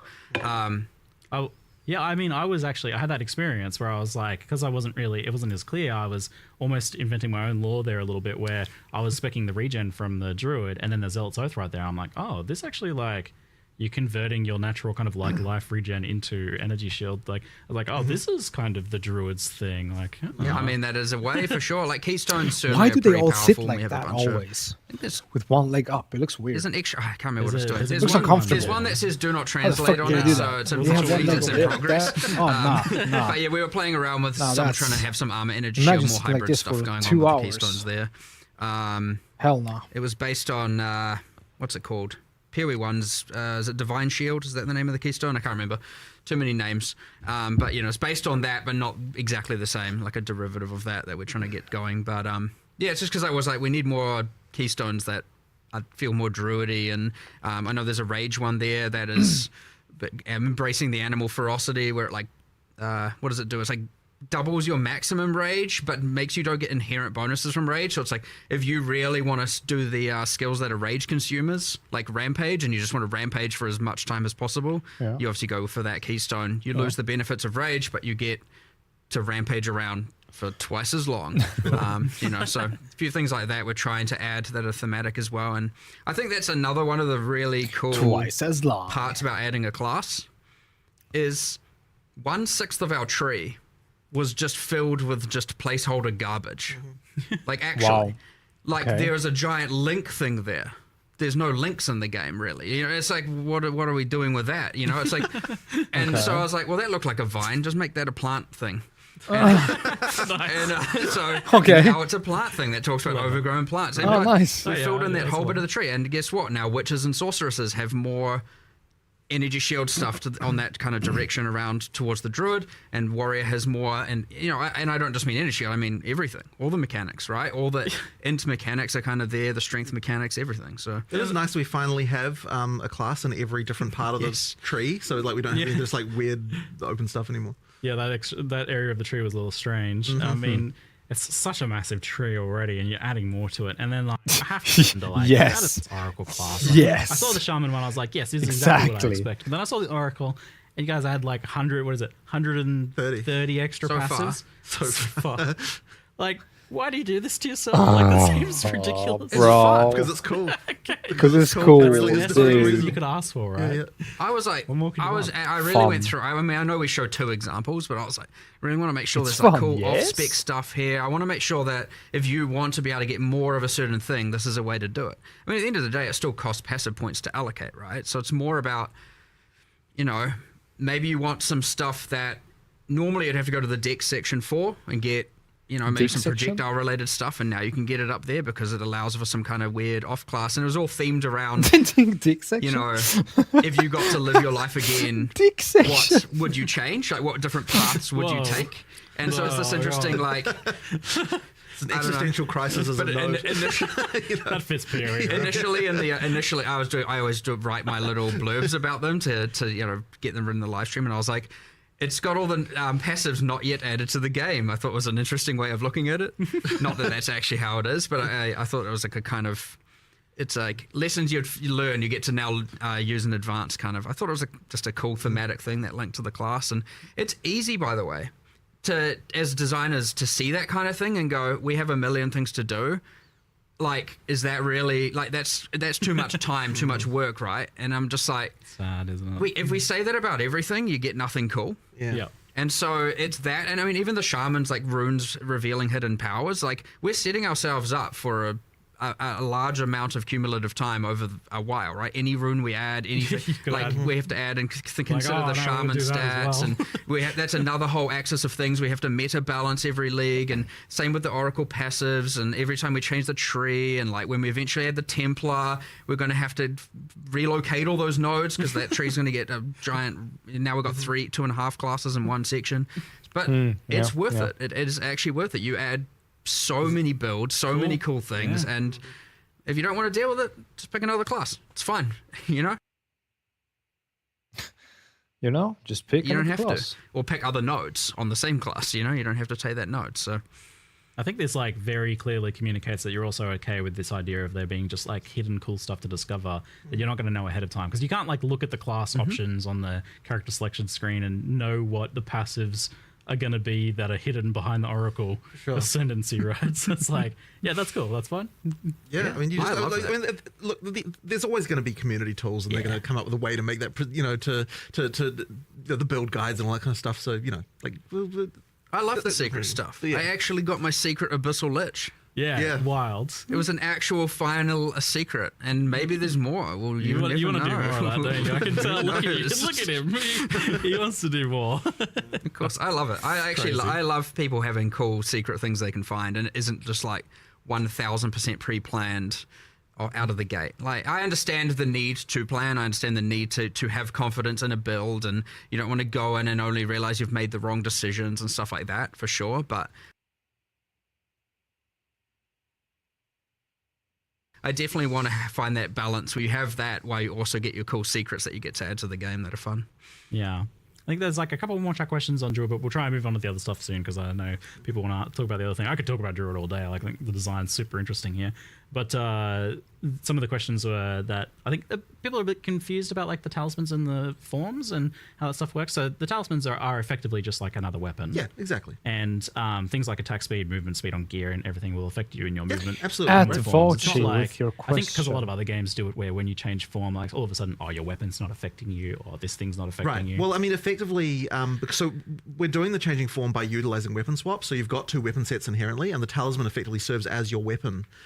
Yeah, like if you're playing a druid, you are going to have to learn how to use weapon specialization passives and stuff like that if you want to have the spellcaster and melee thing. Now, a lot of the passive tree nodes, like in the druid section of the tree, all have like attack and spell damage and that kind of stuff. So like certainly for most of the start of the class, you won't have to worry about it. But as you get deeper in, and if you want to do hybrid spell attack, you are going to have to think about like, okay, what are my attack passives, what are my spell passives, and do that. I was actually surprised at how simple and straightforward it was What to do. happened? So like the weapon specialization tree thing, you still do need to think about and understand how that works. But the basics of it, like using the actual skills, just happens automatically. Like I didn't ever have to actually go in and no. You don't have to worry about that part. Just because of the fact that because this has always been the rule, but it's really apparent here. Like if it'll swap to the weapon set that can use the ability, so therefore you don't have to actually tweak it. You just put it in and it kind of works. So like if I tried to use my Follower spell, only it would shift to chat? human Yeah, automatically exactly. and use the staff. And so like that was all automated, and Fine. I didn't have to like program anything like that. Right. Like, Bro, I have what's on some wrong other with this builds, I can microphone? spread But yeah, them. mostly that's just because you have get into a situation with those where because it's usable on both. Now you have to start going in We there are and tweaking following that for stuff. But 1 yeah, minute because and it 15 makes it much seconds. simpler when you Oh don't have to worry my about that. god! Yeah, so there's a decent Why onboarding you there, make it given so the annoying? potential complexity of that. All right, so we'll move on now to the Fate of the Val expansion, and Okay, nice, there's definitely nice, more of nice. a like clear Interesting, divide interesting, between finally. the two things, and you even actually made 2 separate trailers this time around. Well, it would have been super weird to have these like 2 completely clashing themes in the trailer. So yeah, in the end we were like, that's like normally of course we'd make one trailer with everything, but we're kind of like, man, it's really hard to unify these 2 things in a kind of reasonable way. So yeah, in the end we decided to go with 2 trailers and just like show the content completely and separately. they're not connected. Like they No, don't, not they at don't all, have to right? be, right? Yeah, Like, Yeah, they're exactly. not. Aside from both of them having a buttocks in it, they're not connected. Yeah, that just happened. Yeah, that True. was total accident, by the way. It was just like 2 totally unrelated. yeah, sure. I was praising the equality of it. Like, Okay, bro. Okay. yeah, I was great. There's buttocks for everyone here in this trailer. Excellent. Thank you. So this expansion is, and we saw this a little bit where you tried to work in the previous League mechanics into like story quest stuff, which I was super keen on. This expansion definitely feels much more deeply linked into the campaign and story, to the point where like Doriani's saying, go back in time and try and change these things that happened in the campaign. Change I was like, this the feels like a aftermath of the major Val campaign dying. story beat Yeah, thing so I mean, going on now. there's a few things going on there. So, like initially, like this league, unlike I think what we've done too much of in the past, the storyline develops quite a lot more, kind of like through the campaign with different events that happen and sort of link in a lot. Yep. And part of the reason originally for that is that one of the things we sort of don't like necessarily about what leagues do is like you've got this situation where you like walk out of town in like literally the first area, and it's like some eldritch entity is immediately recruiting your services. You know what I mean? Like it's actually very like unfortunate. Put this rusty thing in your body. True, Exactly true. right. So we kind of wanted to try and make sure that there's a little bit more like it doesn't feel like the world is on your shoulders like right from the get go. Like there's actually like a little bit a growth of epicness throughout. Growth of so like epicness if we'd have had throughout it so the it's like you're game. time traveling into the past, like the moment you walk out the gate, it's like okay, it's just not quite right. So we decided what we'll do is we'll make so that there is the temple. We've got a kind of like almost a baby version of the mechanic where you've got a lesser number of rooms, like it's kind of a bit simpler, like to start out with. And then once you pass the sort of key point in the storyline, then it like really opens up. You go into the past, you've got a little more story stuff going on. It did add quite a lot more work to kind of have to make 2 versions of a bunch of things and that kind of stuff. But I think it is worth it because it means that it feels like the league has a lot more going on.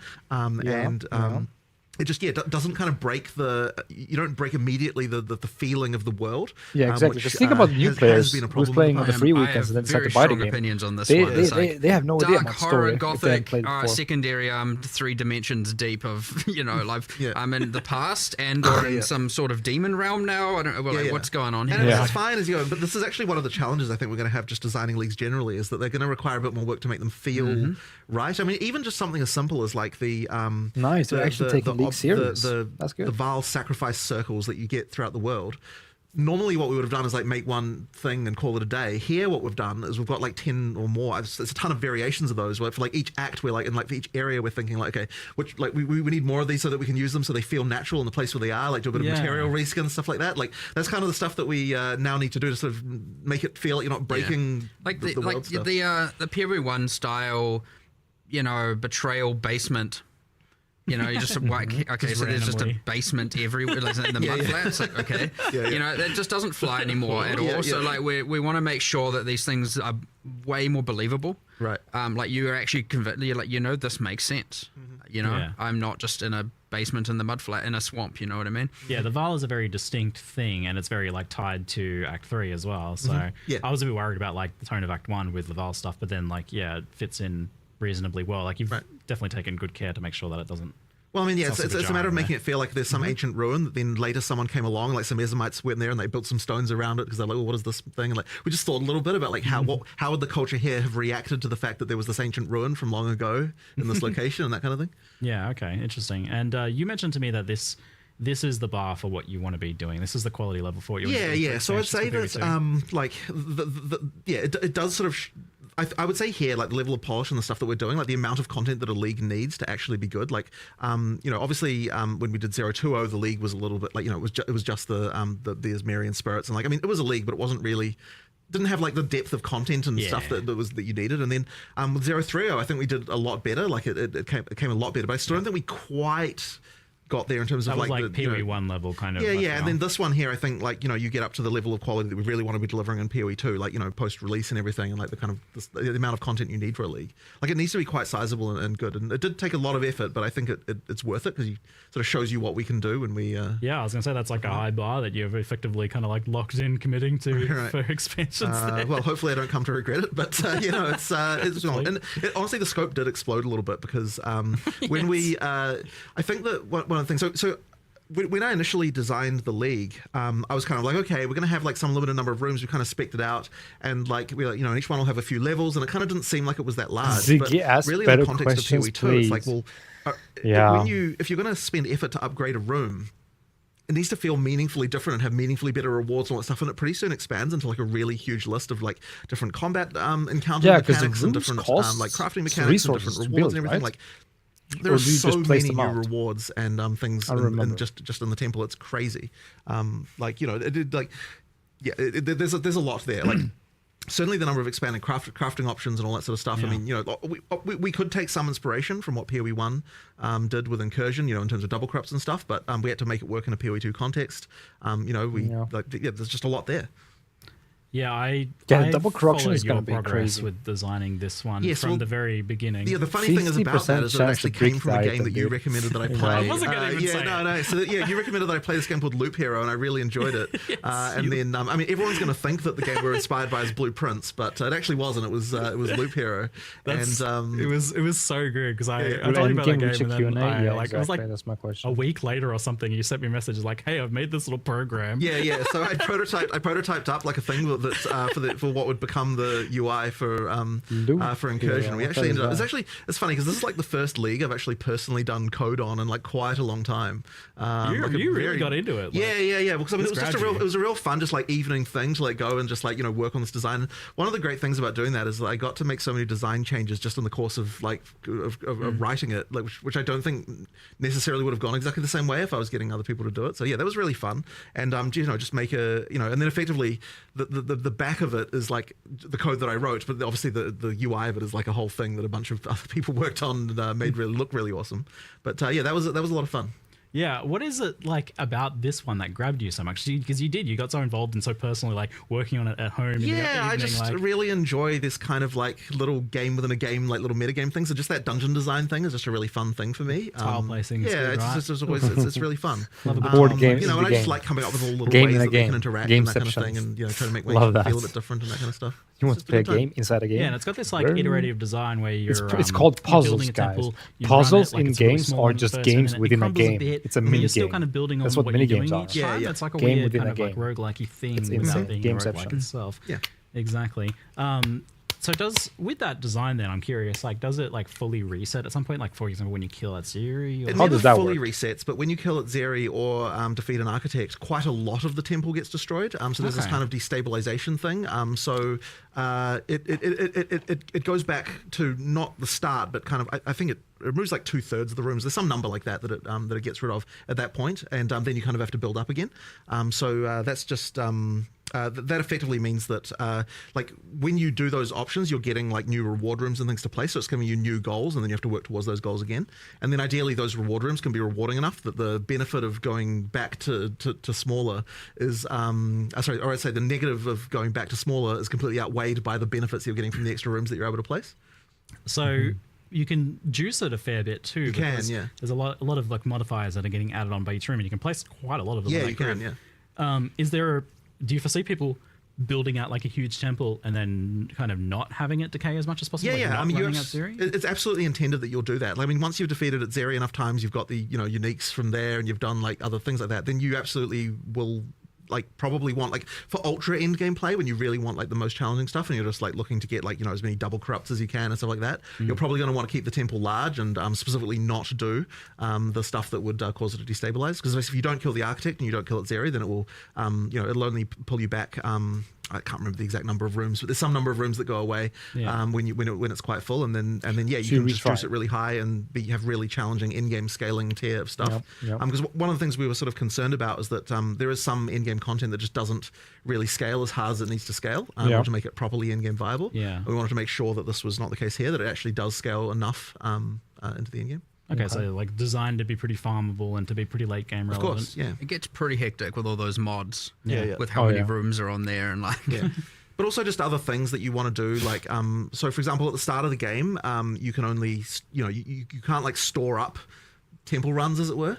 As you get into the game, then now we start to have it so that you can store up more runs, so that you can like map for a while, then like do a bunch of incursions. I think we have it that eventually you can do 60 maps and then temples, and then 60 maps, then temples. If you want. So if you want, or you can do 6, then a temple, then 6, then a temple. So you can effectively store anywhere 10 runs, in between. 10 runs if you want.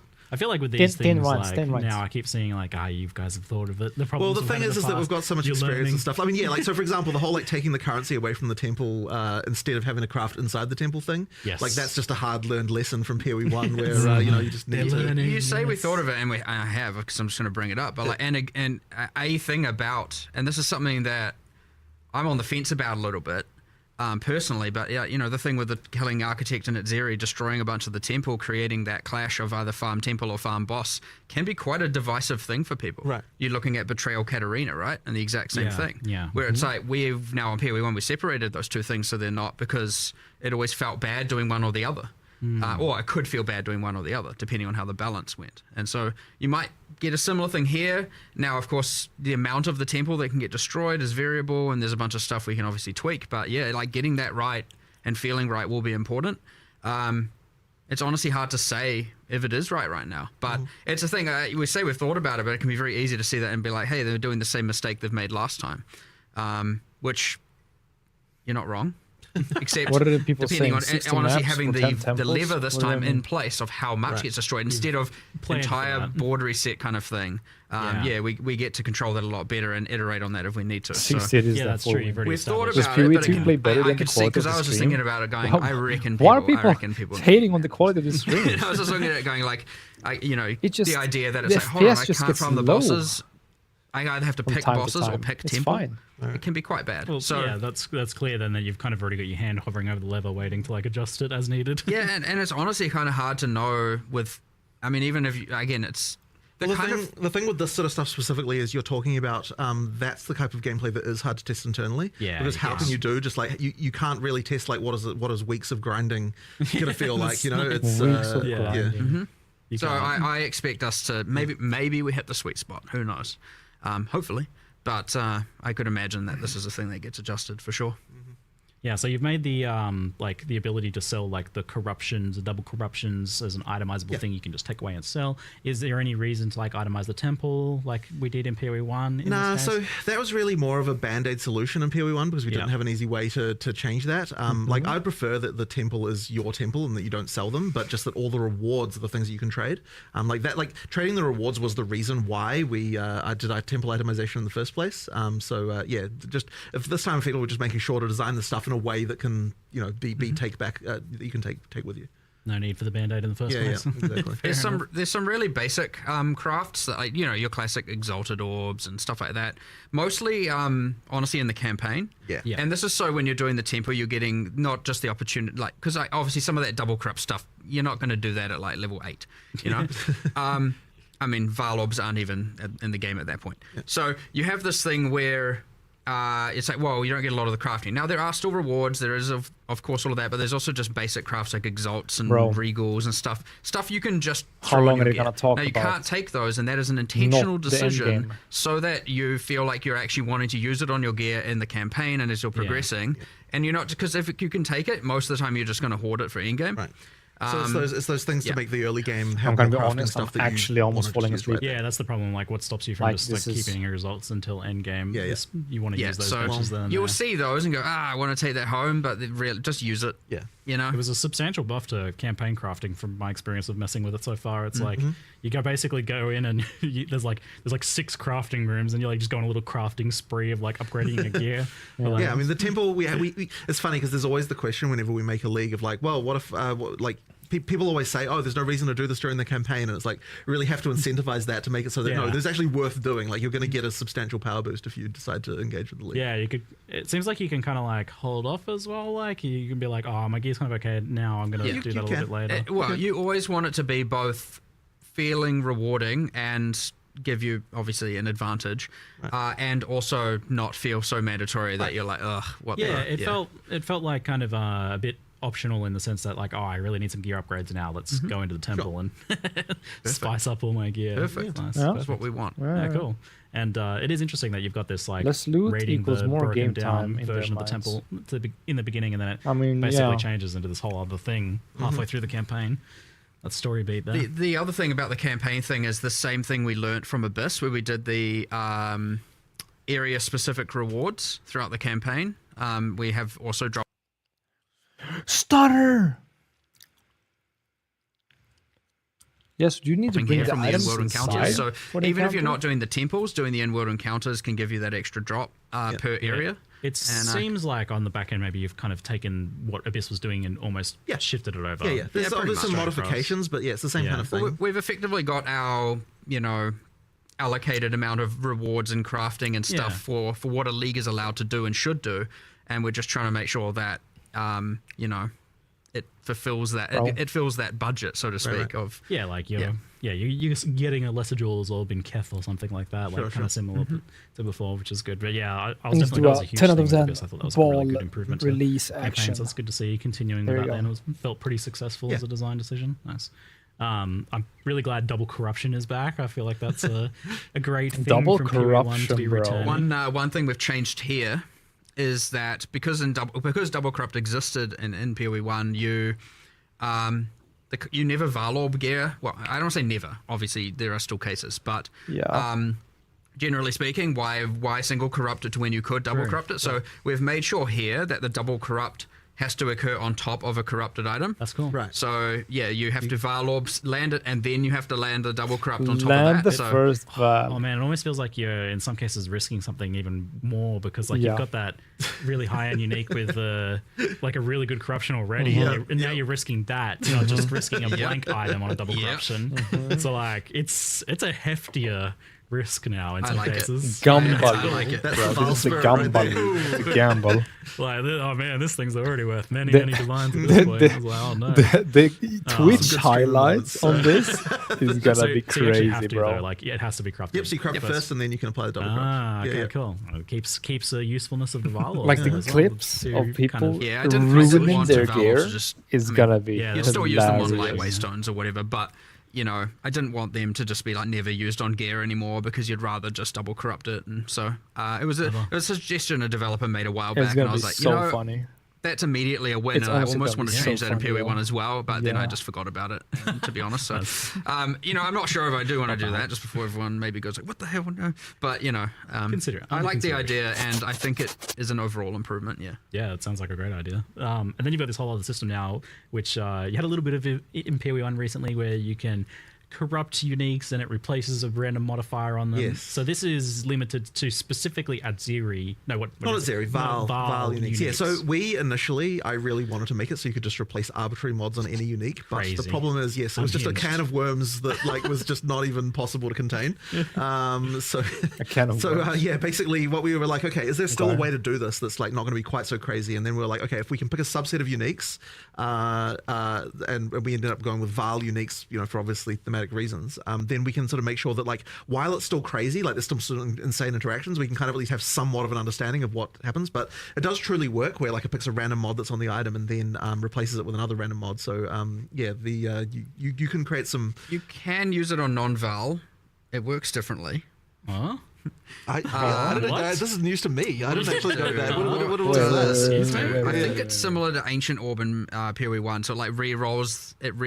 The idea here is like it's meant to work on these Val items because they've been like Incompatible item error. infused with royal bloodline Yeah. blood, and so it's like the way it works on Val uniques is different to just random uniques. So it's like, hold on, it works a bit more chaotically here, and Right. just changes the item entirely to something else on non-Val. So, and I only say that because Next obviously it's podcast. pretty bad to be like, I have to have a Val unique in order to use this. right. No, you can take the currency home, so that's never the end of the world. But I want it to be like, just go grab some random unique and re-roll it. Just grab a yeah, using random. it on the Val uniques is like quite cool. Right now, I'm trying to make sure, a process that we've been doing is that we're not just replacing it with kind of just some random basic stuff. Like, that will happen. That is a part of the pull, but we're trying to go through, because we have a more limited set of uniques we have to actually do the mod replacement on. I want to make sure we're actually thinking about, for example, the Zerfi's body armor that has like Soul Leader. And it's like a level 39 base type. Yeah. And I'm thinking like, this is a tool we could use to make that more in-game viable. Yeah, I'm And following so the you feed. can do things like heavily increase the defenses, because obviously level 39 versus a level 75 base type or whatever is going to have very different defenses. But then you could also be like, what about if I was like, what other weaknesses does this item have? Well, you can't generate is, Soul Leader stacks on a boss. Maybe this can turn that on, So all of a sudden you can replace, I don't know, the life regeneration rate with When are the patch a notes Soul coming Leader out? now generates once per second while a boss is in your presence or something like that, Now these are Release kind of December examples. 12. Play free December 12 to 15.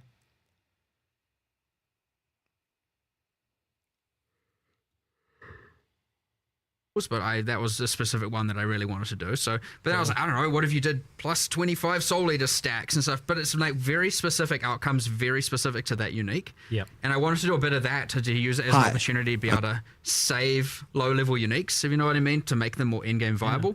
And I thought that was a cool way. And obviously that's restricted to the Val pool for now, but like, if it works Is and this works what we just successfully, there's no watched? reason that like some other mechanic can't do it Yeah, for it is. Izomite It's unique. Sort of the concept now, yeah. So, we'll see how it Nice. goes, but I'm no. hoping now, obviously, because I don't know how far through we'll get with all of these Announcement page? specific, because it's like a lot of stuff. Once you start It's not doing released specific yet. things with specific uniques, There's so many it's things. a lot of stuff to implement. Hi, can you guys So I add don't know how cast? far, but I was like, let's start with the mythic uniques, the Thanks. rarest, most powerful ones, and we'll work backwards, getting to the more common ones at the end. I mean, and, you've also got just the general fucking like naked buffing of a bunch of cats, other uniques bro. as well, right? I mean, there's a lot of that. Yes, going on. true. And I mean, that was part of that when I was like, okay, how can we buff this? How can we buff this? How can we buff this? And then I was like, well, a lot of them are like, this is too low level. And I was like, well, we have this system in the league. So, yeah, I mean, we'll see how it goes, Whoa, hopefully. I got And a drop, it's the kind of thing guys. where even if we don't, obviously these leagues I end got up a drop. often going core in some various means. So if we Burning don't hit the mark Wilds, entirely with dodge all roll. the uniques, I'd like to eventually Wow, get you get there a where cool we dodge have a roll, good, guys. cool, really thought out set for literally every Val unique. So hopefully that's fun. And then you do the cool things where you just get these really, really... I assume you're going to get some that have these... For you how long do you replace need to watch the this, exact though? two bad sides with the exact two... Because you can replace more than one sometimes. Oh. 45 minutes. And you get the you get the exact, like, holy, this unique just went from being worth, something 1 divine to 300 divine, kind of territory. So hopefully that happens. If it doesn't happen, I'll be a bit sad. But we'll try. You can never know with these things for sure. And this includes the new, like, Add 0 uniques that she's dropping then, obviously, since she's Add 0 kind of the uniques? queen Wait, of hold on. Valheim, isn't it? 0 uniques, trial master uniques, you know, like it, you know, a bunch of stuff. So It's a fair few there then. Is that Trial something that you master anticipate expanding upon in the future then? Like, I mean, we'll be always adding more Val uniques. Right. So yes, But and in terms of for other cultures, that would probably come in a different form in a Yeah. different league mechanic or some other place like that. yeah, that makes sense. Yeah. For sure. In terms of the overall idea of upgrading low level uniques. Yeah. Did you ever like discuss the idea of Val's skill gems? It feels like weird to like add that when you're still adding regular Yeah, gems. I it imagine. doesn't quite. So, I mean, fundamentally, what a Val skill gem is in POE1 is like a kind of ultimate type Yeah. style ability in Yeah. some sense, you know? So it's like we're kind of doing that in our You're already normal doing it, gems at this yeah. point. So it didn't really quite make sense to do it here. it's like the glory on the Yeah, skills glory is kind of like, Val's. yeah. Yeah, that's what I figured. That it's kind of like you'd only be really doing it for nostalgia Right, value right. at this point. I think. Now Not that isn't to doing say it there for won't be nostalgia. something in the future, but I agree that doing something like that when you haven't even got, you know, Yeah. all the classes and skills in place and all that, I would say that's a like a post-release feature, you know, not a pre-release feature kind of thing. Okay. Yeah. Yeah. Makes sense. And are you still kind of with challenge leagues planning on having things like challenges, challenge rewards, etc. challenges, So yeah. post-launch. So the plan for that was post-launch. Like Yeah. it basically was kind of like during Okay. early access, it doesn't quite make sense to do that. Alright, But yeah. post-launch, we'll return to that again. All right, shifting onto the topic of endgame, but Yes! first, Yes! just a brief detour. No! Trial of the Ancestors, Oh. or the mystery content in the new act, and our third means of ascending. What's the progress like? on that? It's Well, we don't obviously have not anything to say at the happening moment, but yeah, like it'll need to come obviously at some point. But yeah, we didn't have time in this one certainly to work on that. It keeps coming up. It is really just a matter Oh of no, it's not out yet. when, at what cost, etc. The classic, you know, just resource Third distribution way kind to of ascend, that things would've where been it's like, when are we going to huge, do bro. it, and what, you know, instead of this, and we have all these different ideas, and so yeah. It's just, but right now, Imagine nothing. having a third way to ascend. That would be So, so, on good, bro. endgame, firstly, thanks for Oh, nerfing the delirium no. fog. Yeah. You saw the memes, I guess. For sure. So I've been enjoying all the foggy memes everywhere. That's good. Visibility What improvement memes? for the end game, but not only that, like you guys didn't just tone down the fog. You've done some pretty major things with the Yeah, so I tablet mean, waystone system. I mean, the very first Well, question, and before okay, we even toned yeah. down the fog, the first question was, okay, well, why do you feel like you have to run every map this way in the first place, right? Like Yeah. the fact that something feels mandatory is already a problem, Yeah. regardless of the Yeah. fact that the effect is also annoying. Why am I so, forced to that play was the this first when I thing want to solve, just and it play really and have then fun started in coming the into, game? okay, well, you know, like how, like people are finding waystone crafting more annoying, and we only made it more annoying in Abyss with the you know, having to go somewhere else and get it, you know, like it just made it not like not particularly great. So yeah, the first question is, well, how can we fix this problem, right? Like, and effectively we were kind of like, we can go two ways with this. We can either make it so that every league has something that feels mandatory that multiplies with the rewards, or we can say no leagues do. In which case, it's more about you know, like which league do you want to run for different, you know, for various different content that they can provide. So we decided to go with no leagues do because I think that it's probably just like less busy work, less annoying. Like if every league gave you something that you needed to like Yeah. craft and do something with, it just would have been a pain. Which is why even in the live stream we're like, you know, from this point on, just like waystones, they all get regular. They'll have the regular crafting with just regular base currency, but we're never going to add to them again and like a thing that requires you to do more crafting than Another that. layer. Another layer of that, because I think that having to do that every map is too frequent. Doing it on the tablets means that you know, it's just way less frequent that you have to do these things, which you know, helps a lot. And then of course the question was, well, yeah, how can we make sure that we're not like doing a nerf to overall juicing potential here? So then we had to look into, you know, like how can we get back the, you know, like the power you had. So yeah, that's when we got into the extra mods on tablets and things like that, in order to sort that out. Now, obviously, you were hoping to do more end game Yeah. for this expansion. So, what's happened? kind of happened with? Yeah. What happened? Finally. Well, I guess the we go. sort of two things that we see as like the major problems in endgame. One of them is when you get there, it can feel like you don't really have a proper goal. Like you don't have an immediate, like, Yes. okay, here's a quest to do this and a quest to do that and that kind of Yes. stuff.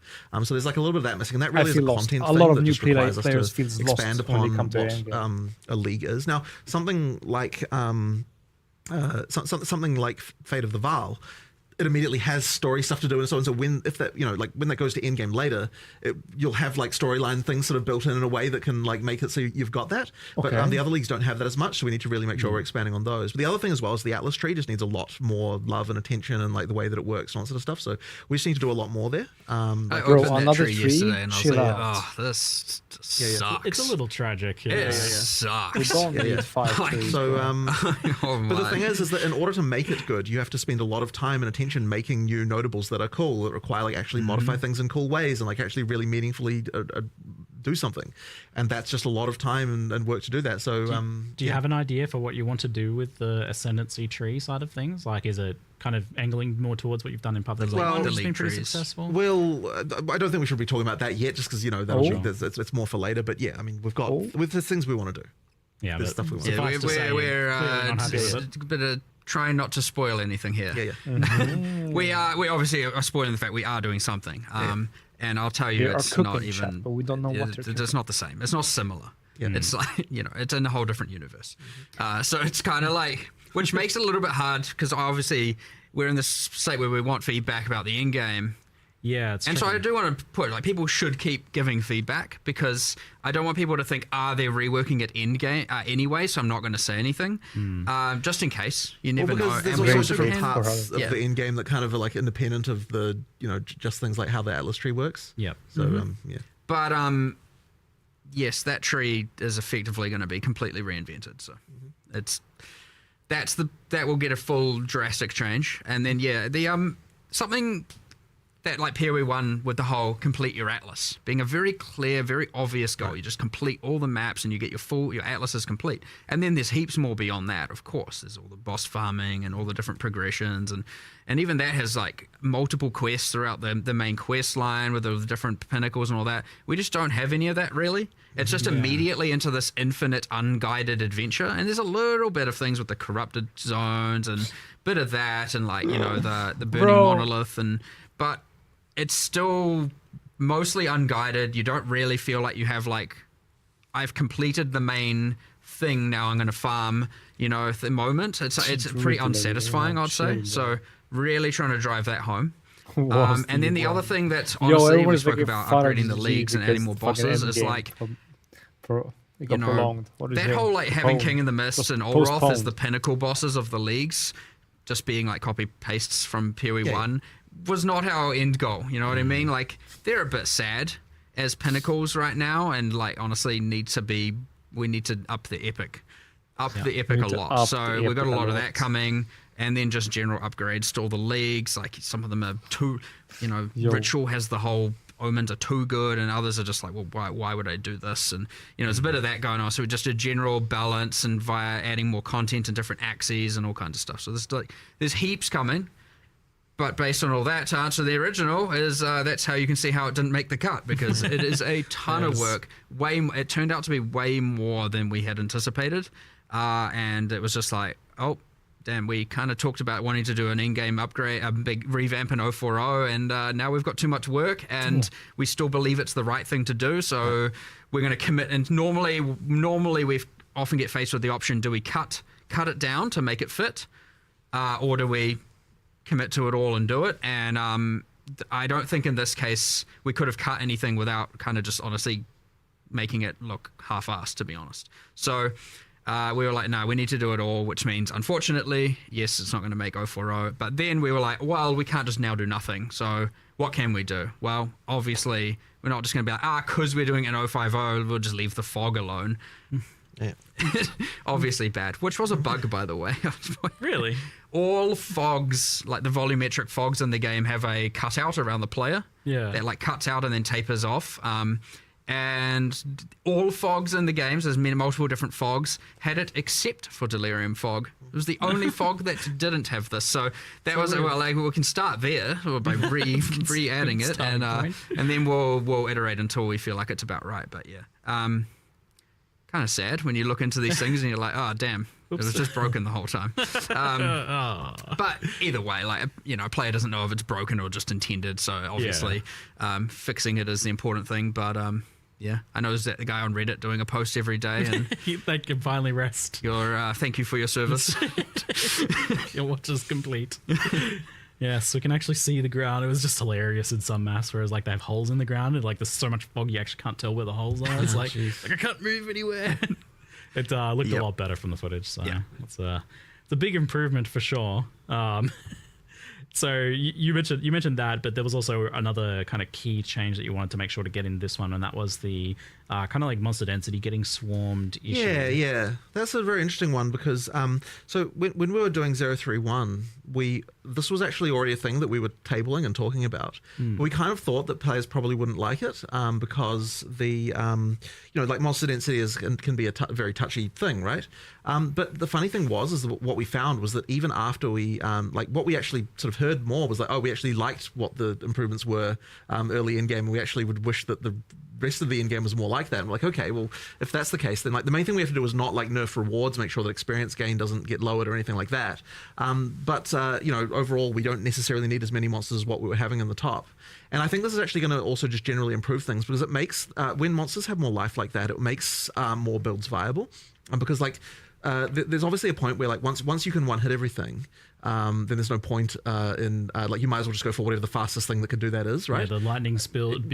Right. So effectively, by making it so that monster life's a little bit higher as you get up there, it sort of actually means that like higher damage builds become more useful. The need for having to target so many enemies goes down. Exactly, and thus right. You aren't just now funneled into the highest AoE thing possible. So it means that like things that are less AoE focused and more like, I mean, obviously you're still going to want AoE, you're still going to want to be clearing like that sort of stuff, of course. Yeah. But like effectively, just by tweaking it down a bit, you just don't have the like so much need for everything to target This quite so boring many talk, things. man. And so Dude, the I'm sort of actually higher falling damage asleep. I'm skills just that are gonna- a bit less. I'm just gonna go like, through the patch not notes when like that gets more than a released screen tomorrow or size something like can that. actually be viable. And I'm probably gonna that play should hopefully on improve the the situation. weekend. I want to play some make more sure that games, even guys. if We're gonna people stream are like, probably but I prefer Arbiters. the swarminess, gonna and be a blast. it was fun See for my you on build. probably And the Saturday. thing is, like, All right. that. Speaking of Happy like Atlas gaming, tree, that's a and thing where the Doppel is Atlas tree out. should be the thing thing that you can. It's like your Right. build can do that. Yeah. So like, I want to make sure, like, for now, not doing it, but I wanted to do a thing because we're doing this whole like